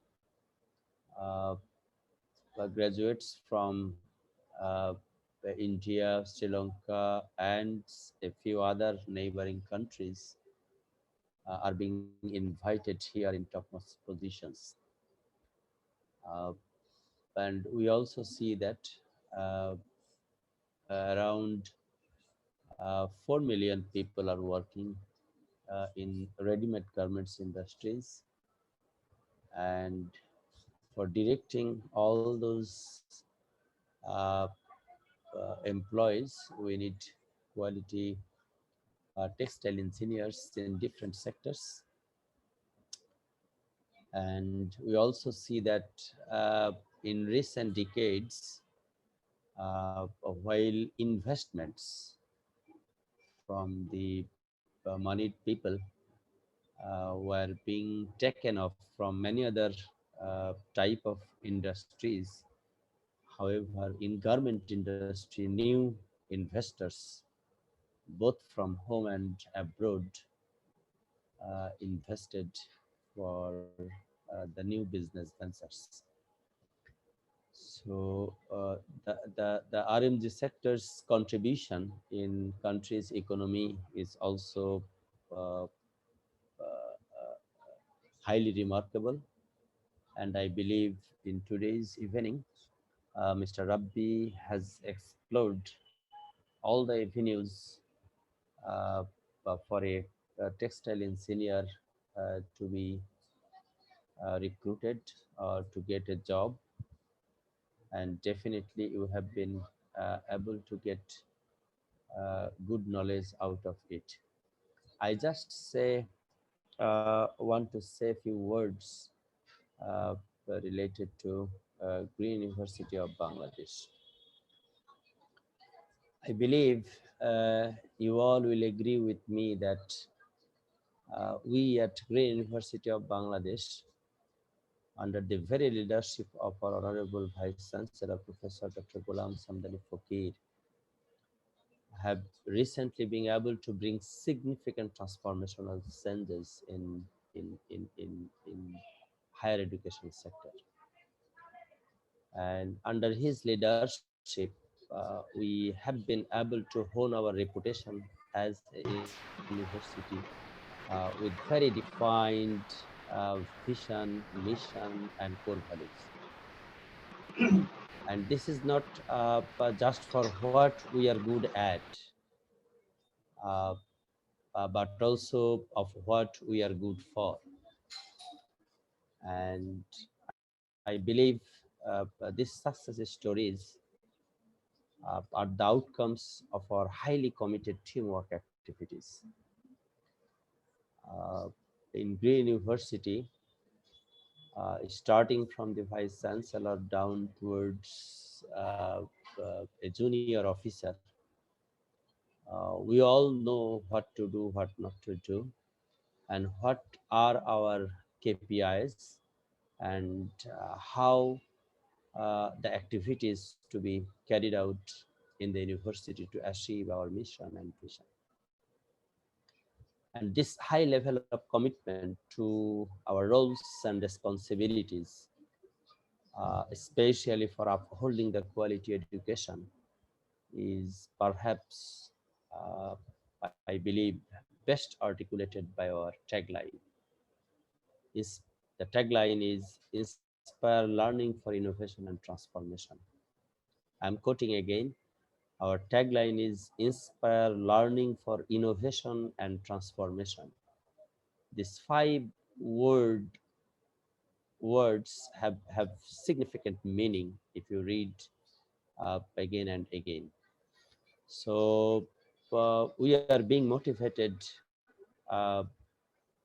for teaching and learning run by innovation, and our ultimate goal is to make transformational changes in the society. And definitely, this has helped us to achieve excellences in many areas. Our excellence in research and teaching is directed to areas where we can make a real difference, especially a difference in the society. And this clearly strikes a chord with the increasing number of talented people you have seen recently joined us, even in this pandemic period. And this people ranges from the faculty members, quality administrative officers, as well as higher quality student community. So these are our pride, these are our assets. Now we have to be very much motivated, especially I look for the attention of the students.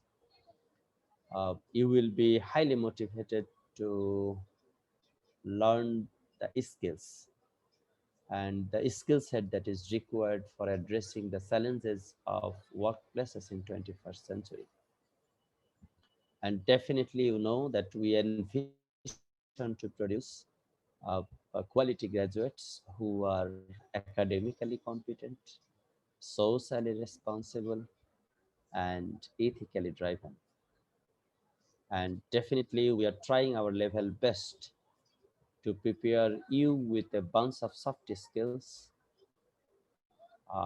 so that you are capable to solve complex problems, to innovate new ideas, and definitely to be critical thinkers and lifelong learners. Possibly, you know from the many other sources that these are the very important skill set for the workplaces of 21st century.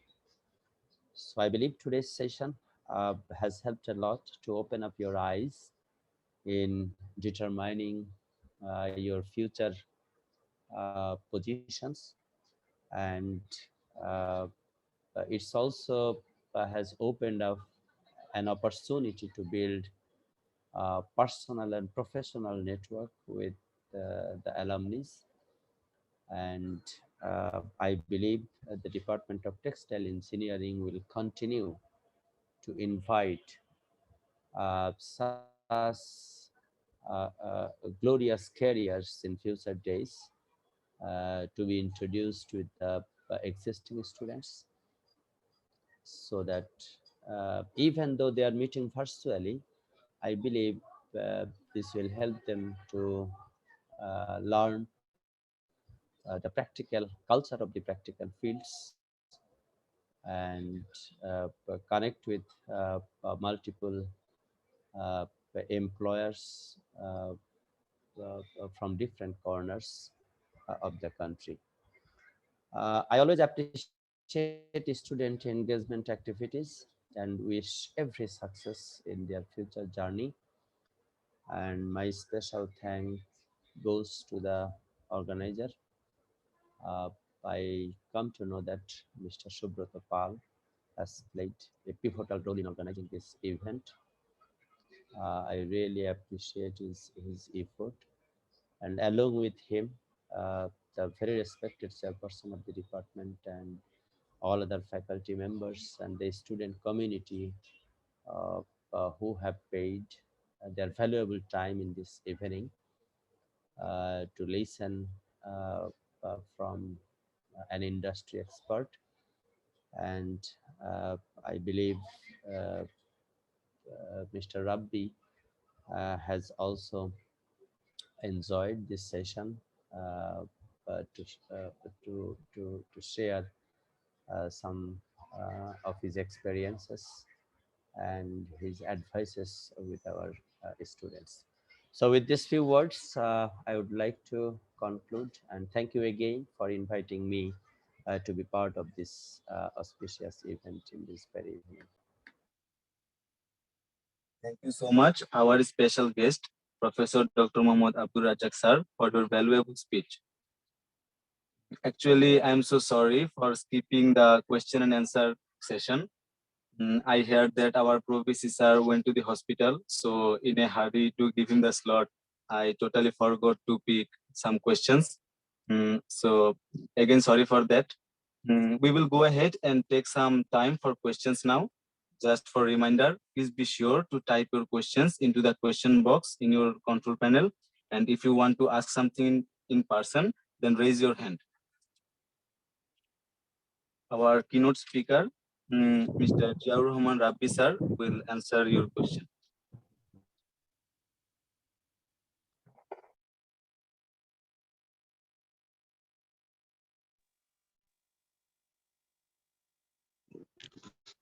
আসসালামু আলাইকুম Razzak sir.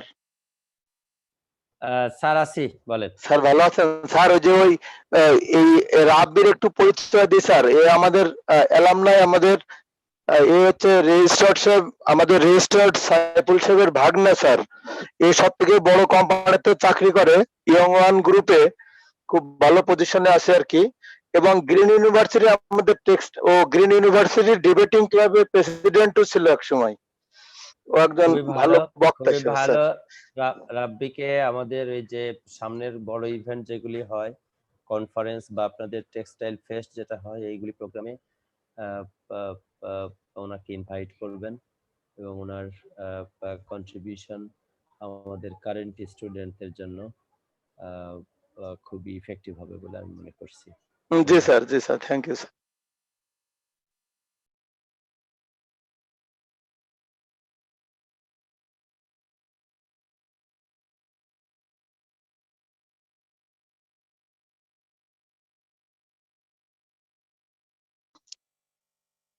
হ্যাঁ ঠিক আছে, প্রশ্ন নিয়ে শুরু করো। ইয়ামিন, ওই যে হাত তুলেছ তো, রিশাদ। আদব স্যার। আসসালামু আলাইকুম। Microphone on and ask your question.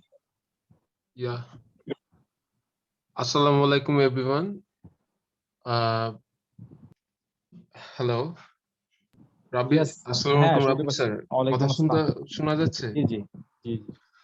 আচ্ছা স্যার, আমার আপনার কাছে আর কি ক্যাট ক্লোথিং নিয়ে একটু কোশ্চেন ছিল। আপনি হয়তো জানেন যে করোনার কারণে আমরা সবাই হয়তো বাসায় এখন লকডাউন সামনে কাটাবো, এখনো লকডাউনের মধ্যেই আছি অনেকটা। তো আমরা ইদানিং যে 3D স্যাম্পল মেকিং সম্পর্কে অনেকটাই অবগত আছি। আপনি যদি আমাকে 3D স্যাম্পল মেকিংটা আমরা কোথা থেকে শিখতে পারি বা এই সম্পর্কে যদি একটু ধারণা দিতে পারতেন তাহলে বেটার হতো।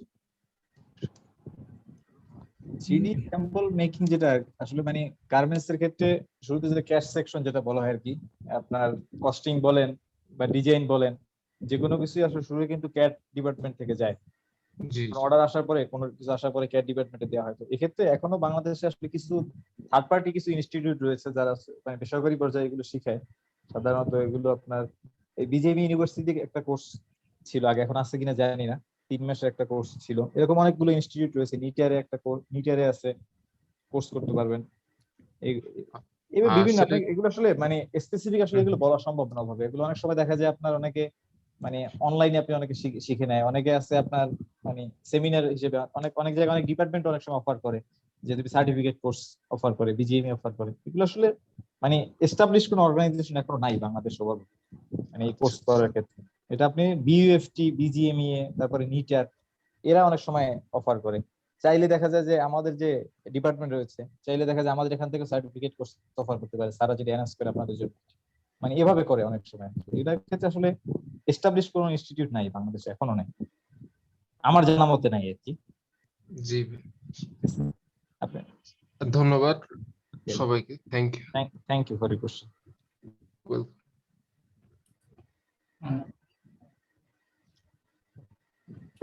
Anybody else have a question? Yes, আচ্ছা ভাইয়ার কাছে কোশ্চেনটা হচ্ছে, ও যেহেতু বলছে ক্যাট এর কথা, তো আসলে বাংলাদেশের প্রেক্ষাপটে ক্যাটটা আসলে জবের ইয়াতে কতটুকু গুরুত্বপূর্ণ আসলে? এটা কি ওরকম মানে এটা হয়েছে শুরু মানে এটা মানে ব্যবহারটা কি তেমন হচ্ছে বাংলাদেশের প্রেক্ষাপটে, যে যদি এটা ই করে দেখা যায়? Thank you for your question. হচ্ছে এবং 100% হবে আস্তে আস্তে। এখন তো এখন এখন এক সময় ছিলই না, বাট এখন 60% গার্মেন্টস এই প্র্যাকটিসের মধ্যে চলে এসেছে, বাট এক সময় 100% চলে আসবে এবং সবাই করছে এই প্র্যাকটিস। কারণ কি, যখন ইফেক্টিভ বিজনেস করতে যায় বেসিক ধারণা দরকার, আমার কতটুকু কনজাম্পশন হবে, কি আমি বানাতে যাচ্ছি, কিভাবে আউটপুটটা আসতে পারে। তো এই জন্য ক্যাডের কোনো বিকল্প নেই, এক সময় ছিল না। এখন কিন্তু বাংলাদেশে সুইং উইদাউট থ্রেডও টেকনোলজিও চলে আসছে, মানে সুতা ছাড়া সেলাই করা যায়। বেসিক যে টেকনোলজি গুলো আস্তে আস্তে কিন্তু স্প্রেড হচ্ছে। আমি শুরুতেই বলছিলাম যে একসময় আমাদেরকে দর্জি হিসেবে ট্রিট করতো, বাট এখন কিন্তু ওই জায়গাটা নাই। এখন আমরা খুবই ফাংশনাল, অনেক টেকনিক্যাল প্রোডাক্ট তৈরি করি, আমাদের হিউজ মেশিনারিজ ইমপ্লিমেন্টেশন হচ্ছে, অনেক সেক্টর রয়েছে এবং প্রত্যেকটা বড় বড় গ্রুপ বললে, যদি আমি বাংলাদেশের বিভিন্ন গ্রুপের কথা বলি, আপনি ফকির অ্যাপারেলস বলেন, বিটপি গ্রুপ, এরকমের বড় বড় যারা গ্রুপ রয়েছে জায়ান্ট টাইপের, তারা কিন্তু সবাই ইমপ্লিমেন্ট করছে এগুলো। এবং সব আমাদের কোম্পানি ইয়ংন বলেন, সবার রয়েছে এগুলো, ঠিক আছে। এবং এটা আপনার মানে মেজর হিসেবে না ধরে আপনি পাশাপাশি এটা শিখতে পারেন এবং আশা করি যে এটা ভালো কাজে দিবে আপনাকে। Thank you. জি ভাই, থ্যাংক ইউ। আচ্ছা রাব্বি, আমি একটা কোশ্চেন বা সাজেশন দিই একটু, হ্যাঁ প্লিজ স্যার, প্লিজ। এই যে তোমার এখানে অনেক তোমার ছোট বোনেরা আছে ডিপার্টমেন্টের, হ্যাঁ জি স্যার। তো ওদেরকে তুমি একটু সুইটেবল ওদের জব সেক্টর গুলো একটু বলো, টেক্সটাইলের কোনগুলো ওদের জন্য বেশি সুইটেবল হয়। হ্যাঁ আচ্ছা, থ্যাংক ইউ স্যার। যেটা হয় সাধারণত মানে ইঞ্জিনিয়ারিং সেক্টরে একসময় মানে মেয়েরা ছিলই না। আমরা অনেক সময় যে বড় বড় বাংলাদেশে যারা মানে ইঞ্জিনিয়ার রয়েছে, তাদের যখন গল্প শুনি, যে কিছুদিন আগে আনিসুল কথা সাহিত্যিক, উনি কিন্তু বুয়েটের ইঞ্জিনিয়ার। তারপর ওনার একটা মানে স্পিচ আমি শুনছিলাম এরকম, যে ওনাদের সময় মনে হয় একজন মেয়ে ছিল মানে টোটাল বুয়েটের মধ্যে। তো আমরাও টেকনিক্যাল গ্রেডই পড়াশোনা করি, তো আমাদের এই সেক্টরে দেখা যায় মেয়েরা আসতে চায় না, মানে চ্যালেঞ্জ গুলো নেওয়ার ক্ষেত্রে। বাট স্যার যেটা বললো অনেক দারুণ কোশ্চেন, এটা কিন্তু অনেক সুযোগ রয়েছে মানে মেয়েদের ক্ষেত্রে। যেমন মার্চেন্ডাইজিং, আমি মনে করি যে প্রোডাকশন পার্টটা আপনাদের অ্যাভয়েড করা উচিত। কারণ কি, প্রোডাকশন পার্টটা সাধারণত রাফ অ্যান্ড টাফ যে বলি আমরা প্রোডাকশন পার্টে, কারণ এখানে আপনার একেবারে কারেন্ট আউটপুট দেখাতে হয় প্রোডাকশন পার্টে। সো মার্চেন্ডাইজিং বলি যে আইতে অনেক মেয়ে কাজ করে দেখা যায়, বাট মার্চেন্ডাইজিং কিন্তু সুইটেবল আমি মনে করি। তারপরে যে টেস্টিং ইনস্টিটিউট গুলো রয়েছে, অডিট ফার্ম গুলো রয়েছে, এগুলো কিন্তু মানে মেয়েদের কাজ করার জন্য ফ্রেন্ডলি। তারপরে আপনার সেফটি কমপ্লায়েন্স, যেটা বিভিন্ন ফ্যাক্টরির সেফটি কমপ্লায়েন্স কিন্তু সাধারণত মেয়েদেরকে প্রেফার করা হয়, বিশেষ করে গার্মেন্টস গুলোতে। তো আমি মনে করি যে এই জায়গাগুলোতে এবং এই জায়গাগুলোতে পরিশ্রম কম, স্মার্ট জব, খুব ইজি অপারেট করা যায়। এই জায়গাগুলো আসলে সিলেক্ট করলে ভালো। কিন্তু চাইলে যখন মানে আপনি যখন প্রোডাকশন ফ্লোরে কাজ করতে যাবেন, একটু কঠিন মনে হবে স্বাভাবিকভাবে, যত বড় অর্গানাইজেশনে কাজ করেন না কেন, মানে মেশিনের মধ্যে থাকতে হবে, অনেক লোকজন, চ্যালেঞ্জ আছে, সব জায়গায় চ্যালেঞ্জ আছে। বাট আমি মনে করি যে এগুলো একটু সুইটেবল, মানে প্ল্যানিং যদি কেউ কাজ করতে চায়, যেক্ষেত্রে আসলে পরিশ্রমটা ওভাবে করতে হয় না, আবার ইন্টারেকশনটা ভালো। Thank you sir. Thank you very much. Thank you. আমার একটা কোশ্চেন ছিল রাব্বি ভাইয়ের কাছে। জি জি প্লিজ।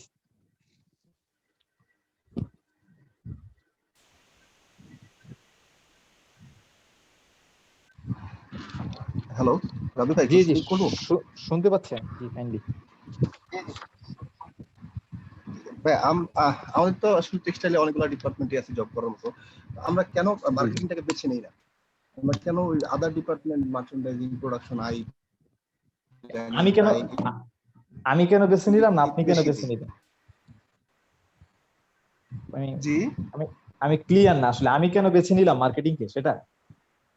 না না না, আমি না মানে আমরা কথাটা বলছি, যারা ফ্রেশার বেরোচ্ছে তারা তাদের ম্যাক্সিমামের চাহিদাটা থাকে যে না তারা ওই প্রোডাকশনে যাবে, প্ল্যানিং এ যাবে বা আচ্ছা আইতে যাবে, মার্চেন্ডাইজিং এ যাবে, তারা কেন মার্কেটিংটাকে বেছে দেয় না? যে এখানে দেখা যায় মার্কেটিং এর জন্য এখানে হিউজ নাম্বার অফ ভ্যাকেন্সিস থাকে, ভ্যাকেন্সি অনেকগুলো রাইট। ভালো কোম্পানিস আছে।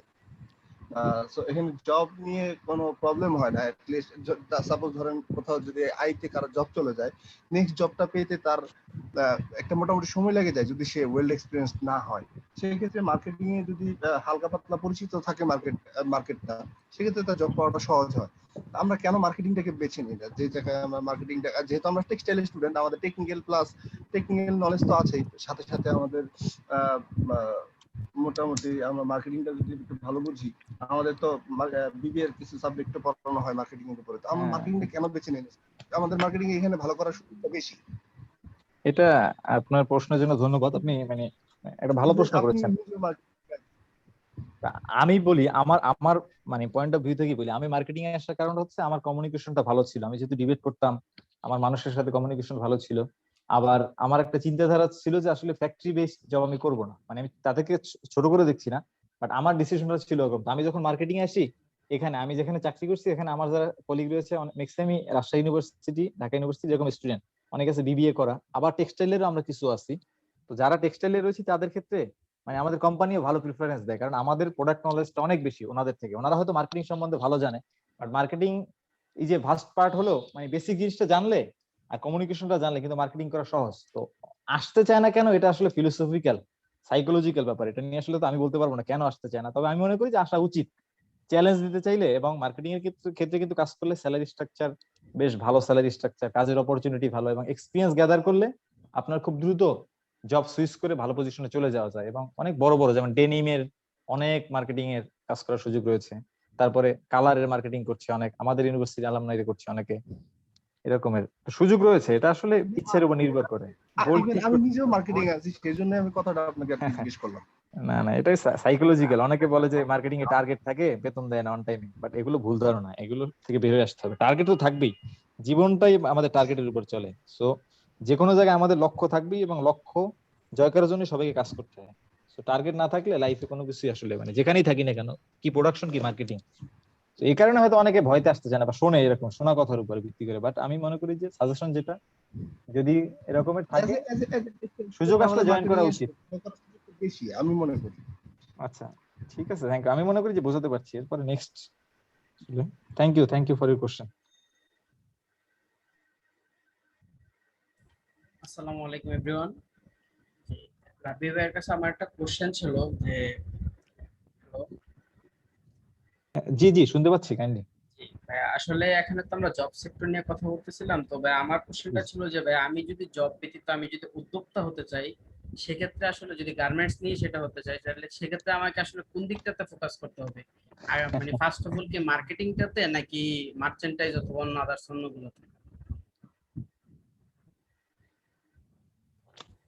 Thank you for your question. আমি আসলে এই জিনিসটা অ্যান্সার করাটা কষ্টকর, এবং আমি যেভাবে বলবো আসলে উদ্যোক্তা হওয়ার ক্ষেত্রে আমাদের টেক্সটাইল সেক্টরে আমি মনে করি যে বর্তমান সময়ে একটু কঠিন। স্বাভাবিকভাবে আমরা যদি বলি যে কেউ একটা ভালো বাইং হাউস শুরু করেছে, সেও আসলে দেখা যায় 20 বছর চাকরি করার পরে একটা ভালো বাইং হাউস মানে শুরু করছে। কেউ যদি একটা ছোট ফেব্রিক বিজনেসও শুরু করতে চায়, সেক্ষেত্রে তার 15 বছর এক্সপিরিয়েন্স দরকার। প্রেসার হিসেবে আপনি মনে করেন যে একটা টেইলরের দোকান দিলেন বা একটা সুপার শপ দিলেন, it's not a part of textile engineering, it's a different part totally. এবং এটা উদ্যোক্তা হওয়ার জন্য আপনি যে কোনো কিছু করতে পারেন। আপনাকে যে আমাদের টেক্সটাইলে উদ্যোক্তা হতে হবে এমনটা না। টেক্সটাইলে উদ্যোক্তা হওয়ার ক্ষেত্রে মানে কঠিন কেন, এই কারণে যেমন আমি যদি একটা ছোট্ট ফেব্রিকের মিলও দিতে চাই, সেক্ষেত্রে বা আমি যদি ছোট্ট একটা অ্যাক্সেসরিজ মিল দিতে চাই, আমার মিনিমাম পুঁজি সেক্ষেত্রে 1 কোটি থেকে 1.5 কোটি টাকা আমার মিনিমাম পুঁজি লাগবে। যেটা আমার সার্টিফিকেট নিতে হবে, আমার ব্যবসা থেকে পারমিশন নিতে হবে, বিজিএমই থেকে পারমিশন নিতে হবে, ইপিবির এনটাইটেল হতে হবে, আমার ফ্যাক্টরি। সো আমি মনে করি যে উদ্যোক্তা হওয়ার ক্ষেত্রে আপনি চাইলে যে কোনো কিছু করতে পারেন, আপনি চাইলে একটা ফ্যাশন হাউস খুলতে পারেন, but it's not a part of, মানে আমাদের ক্ষেত্রে না, এটা যে কাউকে আমি উৎসাহী করি, মানে চাকরি করার থেকে উদ্যোক্তা অবশ্যই ভালো। বাট টেক্সটাইল কনসেপ্ট দিয়ে উদ্যোক্তা হওয়ার জন্য আমি মনে করি যে আপনাকে আগে অভিজ্ঞতা অর্জন করতে হবে। এর আগে কোনোভাবেই না, যদি আপনার পৈতৃক সূত্রে থাকে, আপনার বাবার একটা গার্মেন্টস ইন্ডাস্ট্রি থাকে, আপনি চাচ্ছেন যার কাছে ছোট করে শুরু করতে, সেক্ষেত্রে ইউ আর মোস্ট ওয়েলকাম, ঠিক আছে। বাট যদি মানে আমরা যারা মানে প্রান্তিক পর্যায়ে থেকে উঠে এসেছি আমাদের মতো হয়ে থাকেন, সেক্ষেত্রে আপনাকে আমি নিরুৎসাহিত করব যে একটু এক্সপিরিয়েন্স নিয়ে তারপর আপনি একটা ইনভেস্টমেন্টের পার্টে যান, বাট শুরুতেই না। Thank you for your question. আচ্ছা ভাইয়া, তাহলে কি আমাকে প্রথমে আসলে এক্সপিরিয়েন্সটাই হচ্ছে মেইন? তাহলে অবশ্যই এক্সপিরিয়েন্স, কারণ আপনাকে তো জানতে হবে জিনিসটা কি। আপনি যদি নাই জানেন একটা জিনিস তৈরি করবেন, কাকে বিক্রি করবেন, ওই সেল হবে, আসলে আপনার জিনিসের যে জিনিসটা বানাবেন ওই জিনিসটা মার্কেট ডিমান্ড আছে কিনা, এগুলো যদি না জানেন তাহলে তো উদ্যোক্তায় কোনো লাভ নেই, ঠিক না? আর আমি যেটা বললাম যে আপনার যদি স্ট্রং ব্যাকআপ থাকে সেক্ষেত্রে ইউ আর মোস্ট ওয়েলকাম, ঠিক আছে। বাট এক্ষেত্রে বড় ইনভেস্টের দরকার হয় সাধারণত টেক্সটাইল ইনভেস্টমেন্টের ক্ষেত্রে, মানে ছোটখাটো একটা মিল করার ক্ষেত্রে আপনার হিউজ ব্যারিয়ার রয়েছে, মানে জানতে পারবেন আস্তে আস্তে। Thank you for your question. আপনার পার্সোনাল কোনো হেল্প লাগলে আপনি ভাই আমাকে মাঝখানে ছোট একটা একটু করতে Thank you so চাচ্ছিলাম, much, ভাইয়া। যদি উদ্যোক্তা হতেই হয় কেন অ্যাক্সেসরিজ এর উদ্যোক্তা হওয়া যাবে না? অ্যাক্সেসরিজ এর উদ্যোক্তা হইতে তো তেমন একটা ইনভেস্টমেন্ট লাগে না, অ্যাজ পার আই নো আর কি। ইন্টারাপ্ট করার জন্য দুঃখিত, কারণ হচ্ছে আচ্ছা, আমি এখানে একটু ইন্টারাপ্ট করতেছি ভাইয়া, মানে যাদের প্রশ্ন করা শেষ হবে তারা কাইন্ডলি আপনাদের রাইজ হ্যান্ডটা নামায় নেবেন, কারণ অনেকে রাইজ হ্যান্ড করছে তো তখন আমরা বুঝতে পারবো না। ধন্যবাদ। আচ্ছা, দুঃখিত আমি আসলে শুনতে পাইনি কিছুক্ষণ আগে, আমি একটু ডিসকানেক্টেড ছিলাম, সরি। ইয়েস ভাই, আমি যেটা বললাম যে উদ্যোক্তা হওয়ার ক্ষেত্রে যেটা ওই ওই ছোট ভাইটা প্রশ্ন করলো যে টেক্সটাইলে অ্যাক্সেসরিজ এর উদ্যোক্তা হওয়া কিন্তু খুব সহজ, এবং এর জন্য যে আহামরি একটা ইনভেস্টমেন্টের দরকার আছে তাও না। আর অ্যাক্সেসরিজ এর আইটেম গুলো কিন্তু অনেক, এই আপনার 50, 1 লাখ, 2 লাখ, 5 লাখ টাকা নিয়ে যদি কেউ বিজনেস শুরু করতে চায়, সে ইজিলি শুরু করতে পারবে যদি তার কাছে অ্যাভেলেবল অর্ডার থাকে।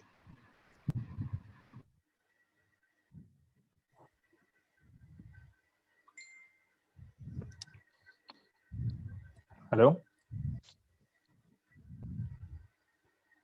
শুনতে পাচ্ছেন আমাকে? শুনতে পাচ্ছি।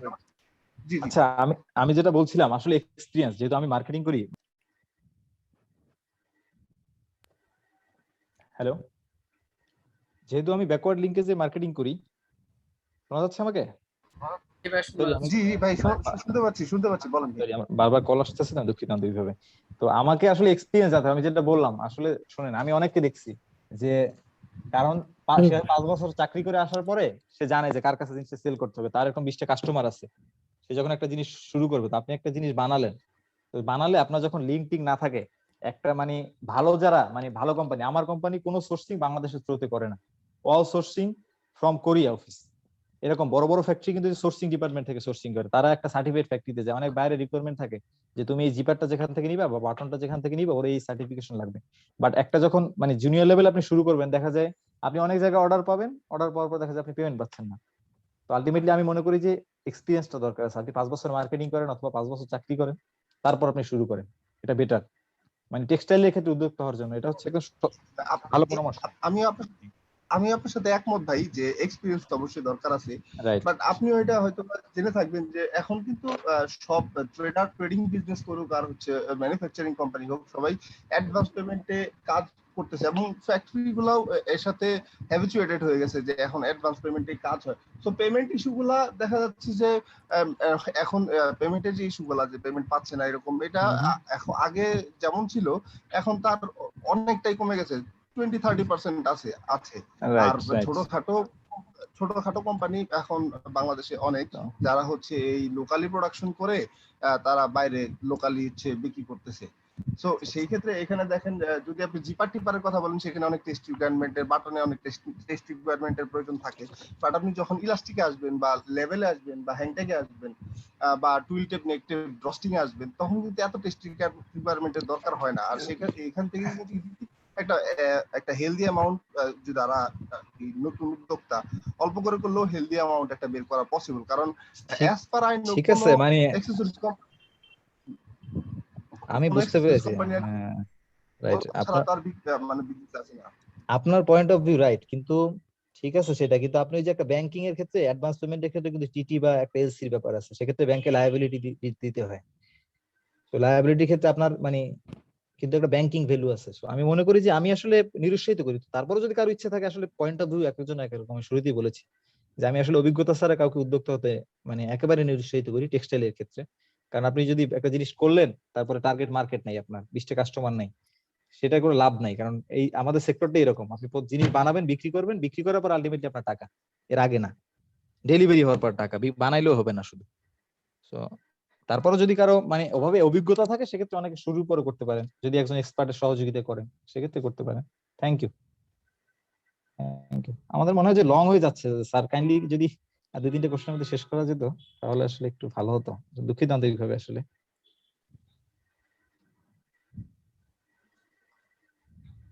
ঠিকই। আর একটা দুটো কোশ্চেন করে রাইট স্যার। আমরা আমাদের চেয়ারম্যান স্যারের কাছ থেকে একটু শুনে ইশারাই করি। Please sir. হ্যাঁ, এই শুরু করো। কে, ইয়ামিন না স্মৃতি? জিজ্ঞেস করো, আর কে বলবে? স্যার কোয়েশ্চেন মনে হয় আর নাই। তাহলে পরে নেক্সট কি আছে তোমাদের, সেভাবে আগাও। Thank you so much, our keynote speaker, Mr. Jiaur Rahman Rabbi, for answering all of our questions. Now I request our honorable session chair, Professor Dr. Nitai Chandra Sutradhar, Professor and Chairperson, Department of Textile Engineering, Green University of Bangladesh, to say something about our today's topic. Thank you স্মৃতি।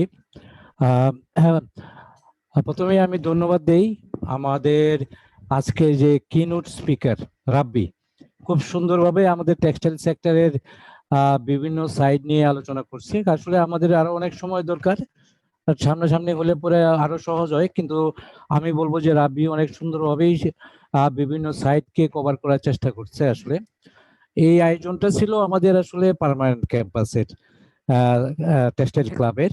আমি তাদেরকে ধন্যবাদ দেই, তারা যারা এটার পিছনে ছিল।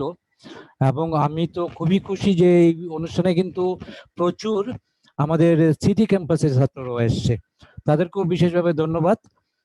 এই সুন্দর আয়োজন করার জন্য যারা কাজ করছেন, সুব্রত বাবু, মনির হোসেন সহ আমাদের শরীফ সাহেব, মুতাসিন, সবাইকে আমাদের অসংখ্য ধন্যবাদ সুন্দর একটা আয়োজন করার জন্য। আসলে আমি উপস্থিতি আরো বেশি আশা করতেছিলাম, তো যাই হোক, এই সময়ে আসলে এই সিচুয়েশনে একটা অনুষ্ঠান করা আসলে অনেক কঠিন। আমরা শুরু করছিলাম 60-62 জন দিয়ে, এখন পার্টিসিপেন্ট আছে 30 জন। কাজে আর বেশি কথা আমি বলবো না, তবে একটা কথা আসলে কি, টেক্সটাইলের ফিল্ড কত বড়, অনেক বড়। এটা এত বড় যে আসলে পার্টিকুলারলি সবসময় চিন্তা করাটাই অনেক কঠিন যে আসলে আমি কোন দিকে যাব। এখানে আসলে হয়তো আমরা এখন প্রেজেন্ট অবস্থায় আমরা মার্চেন্ডাইজিং, মার্কেটিং, বাইং হাউস, এই কয়েকটা হয়তো বা ওয়াশিং, গার্মেন্টস ওয়াশিং, এইগুলোকে চিন্তা করি, কিন্তু এটার এরিয়াটা এত বড়। আর আমাদের যারা টেক্সটাইল ইঞ্জিনিয়ার, তাদের যদি আমি পার্সেন্টেজ দেখি, তাহলে বিভিন্ন সেক্টরে কিন্তু একটা বিরাট ছড়াইয়া ছিটে আছে। তো আমি আসলে ওই যে কথাটা হচ্ছিল, আমাদের আতিক মনে হয় প্রশ্ন করছিল যে এন্টারপ্রেনারশিপের উদ্যোক্তা হওয়ার জন্য আমি তো এই জিনিসটাকে বেশ গুরুত্ব দিয়ে দেখবো। আমি মনে করি যে আসলে আমার চোখের সামনে এবং আমার ছাত্রদের ভিতর থেকে আমি যে কয়েকজনকে দেখছি, আমি এই যে মাইক্রোফাইবারের শামসুজ্জামান আছে, অথবা আরো অনেকগুলো, হরাইজনের আছে, আমাদের স্বপনের হরাইজন, এরকম আমাদের অসংখ্য টেক্সটাইল ইন্ডাস্ট্রি আছে যারা আমাদের টেক্সটাইলের ছাত্র। এবং শুরু করাটা আসলে খুব এমন ছিল না যে বড়ভাবেই শুরু করছে, শুরুটা করা হয়েছিল সবাই ছোটভাবেই। আমাদের যে বেশি ইনভেস্টমেন্ট নিয়ে করতে হবে এরকম না। আমি এমন একটা ছেলে জানি যে তারা 6টা নিটিং মেশিন নিয়ে শুরু করে দিচ্ছে, অনেকে শুধু প্রিন্টিং নিয়ে শুরু করছে। তো কাজে আমি বলবো যে আসলে টেক্সটাইলের এরিয়াগুলো এত বড় যে এটাকে আসলে চিন্তা করাটা অনেক কঠিন। তো কাজে আমাদেরকে প্রথমেই ছেলেদেরকে, যেটা আমি মনে করি যে তারা কোন দিকে যাবে, এটা তাদের চিন্তা করা উচিত। আসলে অনেকগুলো এরিয়া আছে, তবু আমি একটু রাব্বি অনেকগুলো টাচ করেই গেছে। মার্কেটিং এরিয়ার ভিতরে আমাদের ইয়ার্ন একটা বড় এরিয়া মার্কেটিং, এখন ফেব্রিকের মার্কেটিং, মেশিনারি তো একটা বড় ইন্ডাস্ট্রি এরিয়া জব। বাংলাদেশে যে আমরা অলমোস্ট সব মেশিনারি যে আমরা বিদেশ থেকে কিনি এবং আমরা মোটামুটি ওয়ার্ল্ডের টপ মেশিনগুলোই বাংলাদেশে আসে। তো সেই ক্ষেত্রে কিন্তু একটা বড় ইয়ে। আর কেমিক্যালের তো মার্কেটিং একটা কি বলবো আমি অনেক একটা ইয়ে বড় এরিয়া কেমিক্যালস। মার্চেন্ডাইজিং নিয়ে আমরা চিন্তা করি, মার্চেন্ডাইজিং এ তো প্রথম দিকে ছেলেরা আমাদের জাতীয় না। মার্চেন্ডাইজিং বাইং হাউসে আমার মনে আছে 2000 সালের দিকে মাত্র কয়েকজন ছেলে ছিল টেক্সটাইলের, 4-5 জন। তখন বেশিরভাগই আসতো হয়তো থেকে শ্রীলঙ্কা থেকে অথবা আমাদের দেশ থেকে MBA। কিন্তু যখন এটা একটা ইনিশিয়েটিভ নেওয়া হলো যে না আমাদের ছেলেরাও মার্কেট ইয়েতে মার্চেন্ডাইজিং এ যেতে পারে, বাইং হাউসে যেতে পারে, তখন কিন্তু এখনো তো বিরাট এরিয়া আমার মনে হয় প্রচুর সংখ্যক ছেলে মেয়ে আছে আমাদের ইয়ের এই যে এই এরিয়াতে। গার্মেন্টসটা তো ছেলে মেয়েরা যেতই না, আমাদের খুব কম ছেলে মেয়ে যেত। কিন্তু এখন তো ওয়াশিং একটা বড় সেক্টর। আমি বলবো যে ওয়াশিং একটা বিরাট ফিল্ড। তো মানে একটা এগুলো চিন্তা করেই কিন্তু আমরা আমাদের ডিপার্টমেন্টের সিলেবাসটাকে কারিকুলামটাকে পুরো চেঞ্জ করতেছি আমরা, খুব সহসাই হবে এটা। প্রোডাকশনের তো চাকরির স্পিনিং, উইভিং, নিটিং, ডাইং কত এরিয়া, মানে এইগুলো নিয়ে কথা, ল্যাব টেকনিশিয়ান নিয়ে কথা হচ্ছিল, টেস্টিং ল্যাব নিয়ে। টেস্টিং ল্যাবে কিন্তু মেয়েরা অনেক ভালো করতে পারে এবং ইভেন ইন্ডাস্ট্রিতেও কিন্তু তারা ল্যাবে ভালো চাকরি করে। এখন তো বলবো যে এডুকেশন সেক্টর, এতগুলো এতগুলো ইউনিভার্সিটি হয়েছে, এতগুলো মানে প্রতিষ্ঠান আছে টেক্সটাইলের, ওইখানে কিন্তু প্রচুর চাকরি আছে। আমি বলবো যে অনেকেরই ভালো সুযোগ আছে। গভর্নমেন্ট চাকরি এইগুলো যে করতে হবে নট নেসেসারি। গভর্নমেন্ট চাকরিতে BCS দিয়ে কিন্তু আজকাল একটা বড় percentage of our textile students are going to the government jobs. এখানে department of textile, jute research, handloom board, এরকম আমাদের টেক্সটাইল আছে, কিন্তু টেক্সটাইলের বাইরেও প্রচুর এরিয়া আছে যেখানে প্রচুর সুযোগ আছে আমাদের টেক্সটাইল। কাজেই আসলে যেই দিকেই যায় না কেন, আসলে আগে থেকেই আমার মনে হয়, আমি ছাত্রদেরকে বলবো যে আগে থেকেই তাদের একটা লক্ষ্য স্থির করে নিতে হবে। এখানে যেখানে যাও, ভেবে যেতে চাও, অবশ্যই মনে রাখতে হবে যে একাডেমিক এক্সেলেন্স একটা বড় ফ্যাক্টর। তোমাকে ভালোভাবে জানতেই হবে, না জেনে শুধু কথা বলে হবে না। কাজেই পড়াশোনা তোমাদের ভালো করে করতে হবে। তার সঙ্গে যেগুলো জড়িত, ওই যে যেটা রাবি বলতেছিল যে কমিউনিকেশন স্কিল, এই যে ডিবেটিং ক্লাবে যারা জয়েন করে অথবা বিভিন্ন ক্লাবের সাথে যারা জড়িত, এই সমস্ত অ্যাক্টিভিটিস গুলো কিন্তু খুবই প্রয়োজন। খালি ওই যে ভালো ছাত্র হয়ে যদি কথা না বলতে পারো তাহলে কোনো লাভ নাই। কাজেই আমার মনে হয় যে আজকাল যে কমিউনিকেশন স্কিল একটা বড় ফ্যাক্টর, লিডারশিপ কোয়ালিটি একটা বড় ফ্যাক্টর, এবং এই জিনিসগুলোকে গড়ে তুলতে হবে। একটা জিনিসকে আসলে প্রথম কথা হলো তাকে টার্গেট ঠিক করতে হবে যে আমি কোন দিকে যাব, আর তার জন্য তৈরি হতে হবে। তৈরি না হয়ে বের হয়েই যে আজকাল আমাদের অনেকে দেখি যে কেউ 4 লাখ 5 লাখ টাকার বেতনে চাকরি করে, এরা তো এমনিতে হয় না।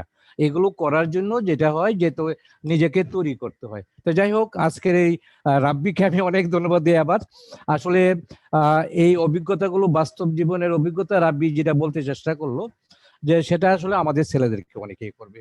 আমাদের এই যে চাকরির বা তাদের জবের ব্যাপারে আমাদের অ্যালুমনিদের একটা কিন্তু বড় ভূমিকা থাকে।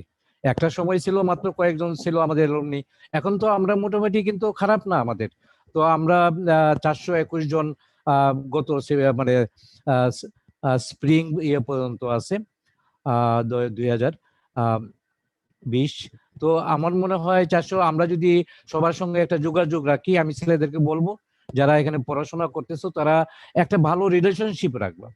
যেটা ওই যে রাব্বি আবার কিন্তু বলতেছিল, আমি ওকে আবার রেফার করি, ও আবার বলতেছিল যে সবার সঙ্গে একটা যোগাযোগ রাখা, এটা আসলে একটা খুব দরকার। এবং এই যোগাযোগের মাধ্যমেই কিন্তু বিভিন্ন প্রতিষ্ঠানের ছেলে মেয়েরা বিভিন্ন জায়গায় চাকরিতে যায়। তো যাই হোক, আমি আবারও আমাদের এই সুন্দর আয়োজনের জন্য আমাদের পার্মানেন্ট ক্যাম্পাসের যারা শিক্ষকরা আছেন এবং আমাদের সিটি ক্যাম্পাস থেকে মুতাসিন, আমাদের শরীফ স্যাররা সহ যারা যারা করছেন, বিশেষ করে আমাদের ধন্যবাদ দিব যে আসলে ওনারা ছিল আজকে আমাদের প্রভিসি স্যার, আমাদের বিশেষ অতিথি। উনি আমাকে বলছিলেন যে উনি শুরুতে আসবেন, এসে সেটা আবার চলে যাবেন। ওনাদের একটা আবার সিসিডির একটা প্রোগ্রাম আছে সিএসির, কাজেই ওনার জন্য খুব কঠিন ছিল। যাই হোক, আমাকে ওনাকে বিশেষভাবে ধন্যবাদ যে উনি এসে আমাদের ছেলেদেরকে উৎসাহিত করছেন। আমাদের ছেলেরা আরো বেশি থাকবে উপস্থিত ভবিষ্যতে। আমরা যখন কথা বলি তখন যদি 60-এর জায়গায় 30 হয় তাহলে তো আমাদের কথা বলার উৎসাহ থাকেই না। আমি অনুরোধ করব যে সবাইকে, আমাদের যারা ফ্যাকাল্টি মেম্বার, আমিও দেখলাম অনেক ফ্যাকাল্টি মেম্বার উপস্থিত ছিল, তো তাদেরকেও ধন্যবাদ যে এত এই সময়েও তাদের উপস্থিতি। তো আমি এই ধরনের অনুষ্ঠান, সেটা পার্মানেন্ট ক্যাম্পাসের ব্যানারেই হোক আর সিটি ক্যাম্পাসের ব্যানারে হোক, আমাদের ছেলেদের জন্য আমরা এগুলো বিভিন্ন সময় আয়োজন করব। আমরা লেকচার সিরিজ একটা করতেছি, এর ভিতর দিয়ে তো কয়েকটা হয়েছে। একটা আমাদের ইউকে থেকে আমাদের একজন প্রাক্তন শিক্ষক দিচ্ছেন, একজন ইউসি থেকে দিচ্ছেন, আমরা এই ধরনের আরো কয়েকটা আয়োজন করব। তো যাই হোক, আমি সবাইকে ধন্যবাদ দেই এবং আমরা চাবো যে আর ভবিষ্যতে আমাদের ছেলেমেয়েরা ভালো পড়াশোনা করবে, একই সঙ্গে ভালো মানুষ হয়ে গড়ে তোলে এবং এক সঠিকভাবে তাদের যে বিভিন্ন কোয়ালিটি গুলো থাকা দরকার সেইগুলো নিয়েই তারা বের হবে। তো ধন্যবাদ সবাইকে এই সুন্দর আয়োজনের জন্য। আর যারা উপস্থাপন করছে, সাথীর তো ক্লাসে নিছি আমি, আমার মনে আছে। আর ইয়ে যে ওর নাম কি ইয়াসিন না, আমাদের আরেকজন ইয়াসিন, তোমার কি ক্লাস কিনা আমি মনে করতে পারতেছি না।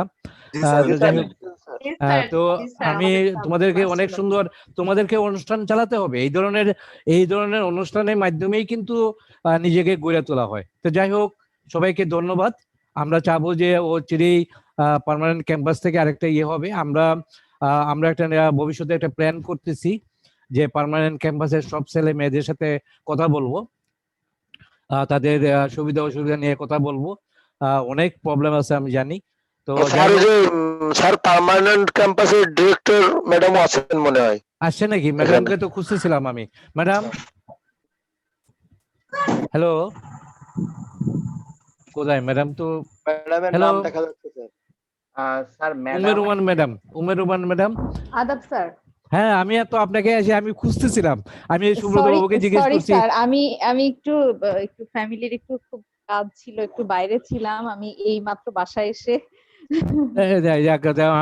আমি খুব খারাপ লাগতেছিল, মানে আমি আর উল্লেখ করি নাই যে আসলে আমি তো এটা আপনাদের অনুষ্ঠান, আমরা তো এলাম উপর থেকে। আমার মনে হয় যদি আপনি একটু 2 মিনিট যদি কথা বলেন, আমি শেষ করে দিচ্ছি এখনই। তো আপনাদেরকেও ধন্যবাদ। আসলে এই একটা আয়োজন করা এটা একটা কঠিন কাজ। আমরা পার্মানেন্ট ক্যাম্পাসটাকে, আমরা একটা লিফলেট তৈরি করতেছি যে পার্মানেন্ট ক্যাম্পাসটাকে ফোকাস করে টেক্সটাইল ডিপার্টমেন্ট থেকে। তো যাই হোক, আমি অনুরোধ করবো ম্যাডামকে যে ম্যাডাম যদি একটু আমাদের যারা অনেক পরিশ্রম করছে, আপনারা এটার পিছনে অনেক ছিলেন, তো আপনি যদি একটু কথা বলেন, বলে শেষ করে দেন। ধন্যবাদ সবাইকে।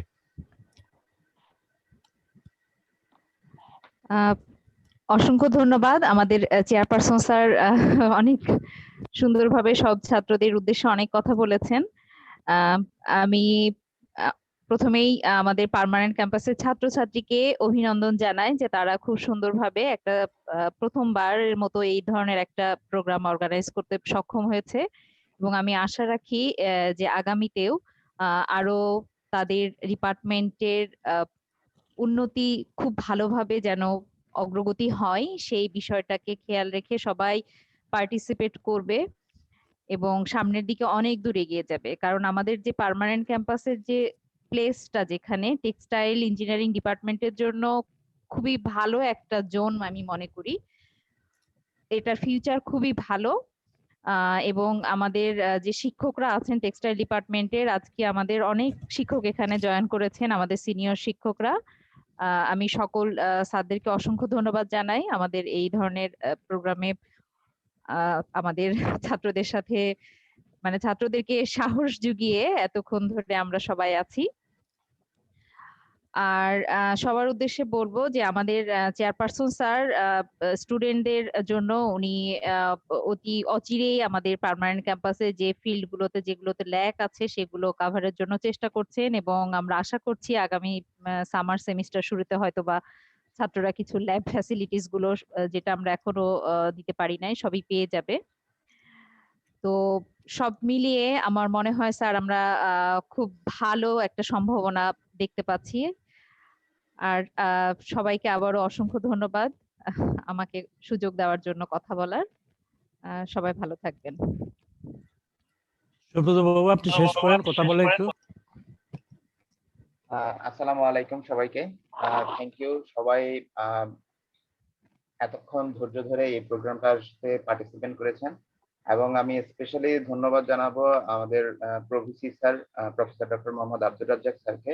উনি ওনার ব্যস্ততম সময়ের মধ্যে আমাদের এই প্রোগ্রামটাতে উপস্থিত ছিলেন, এবং আমাদের যে chief guest honourable VC sir professor doctor Mohammad Golam Khandani Fikir sir, উনি করোনায় আক্রান্ত। আমি সবার কাছে ওনার জন্য দোয়া প্রার্থনা করতেছি, উনি যেন দ্রুততম সময়ে ওনার স্বাভাবিক জীবনে ফিরে আসতে পারেন। থ্যাংক ইউ সবাইকে। আমি আর বেশি দেরি করব না, আমাদের সবাই অলরেডি এক্সস্টেড, তো আমরা এখানে শেষ করতে পারি যদি চেয়ারম্যান স্যার পারমিশন দেন। হ্যাঁ, শেষ করে দেন। থ্যাংক ইউ সবাইকে, স্পেশালি থ্যাঙ্কস টু রাব্বি সাহেব। Thank you for coming.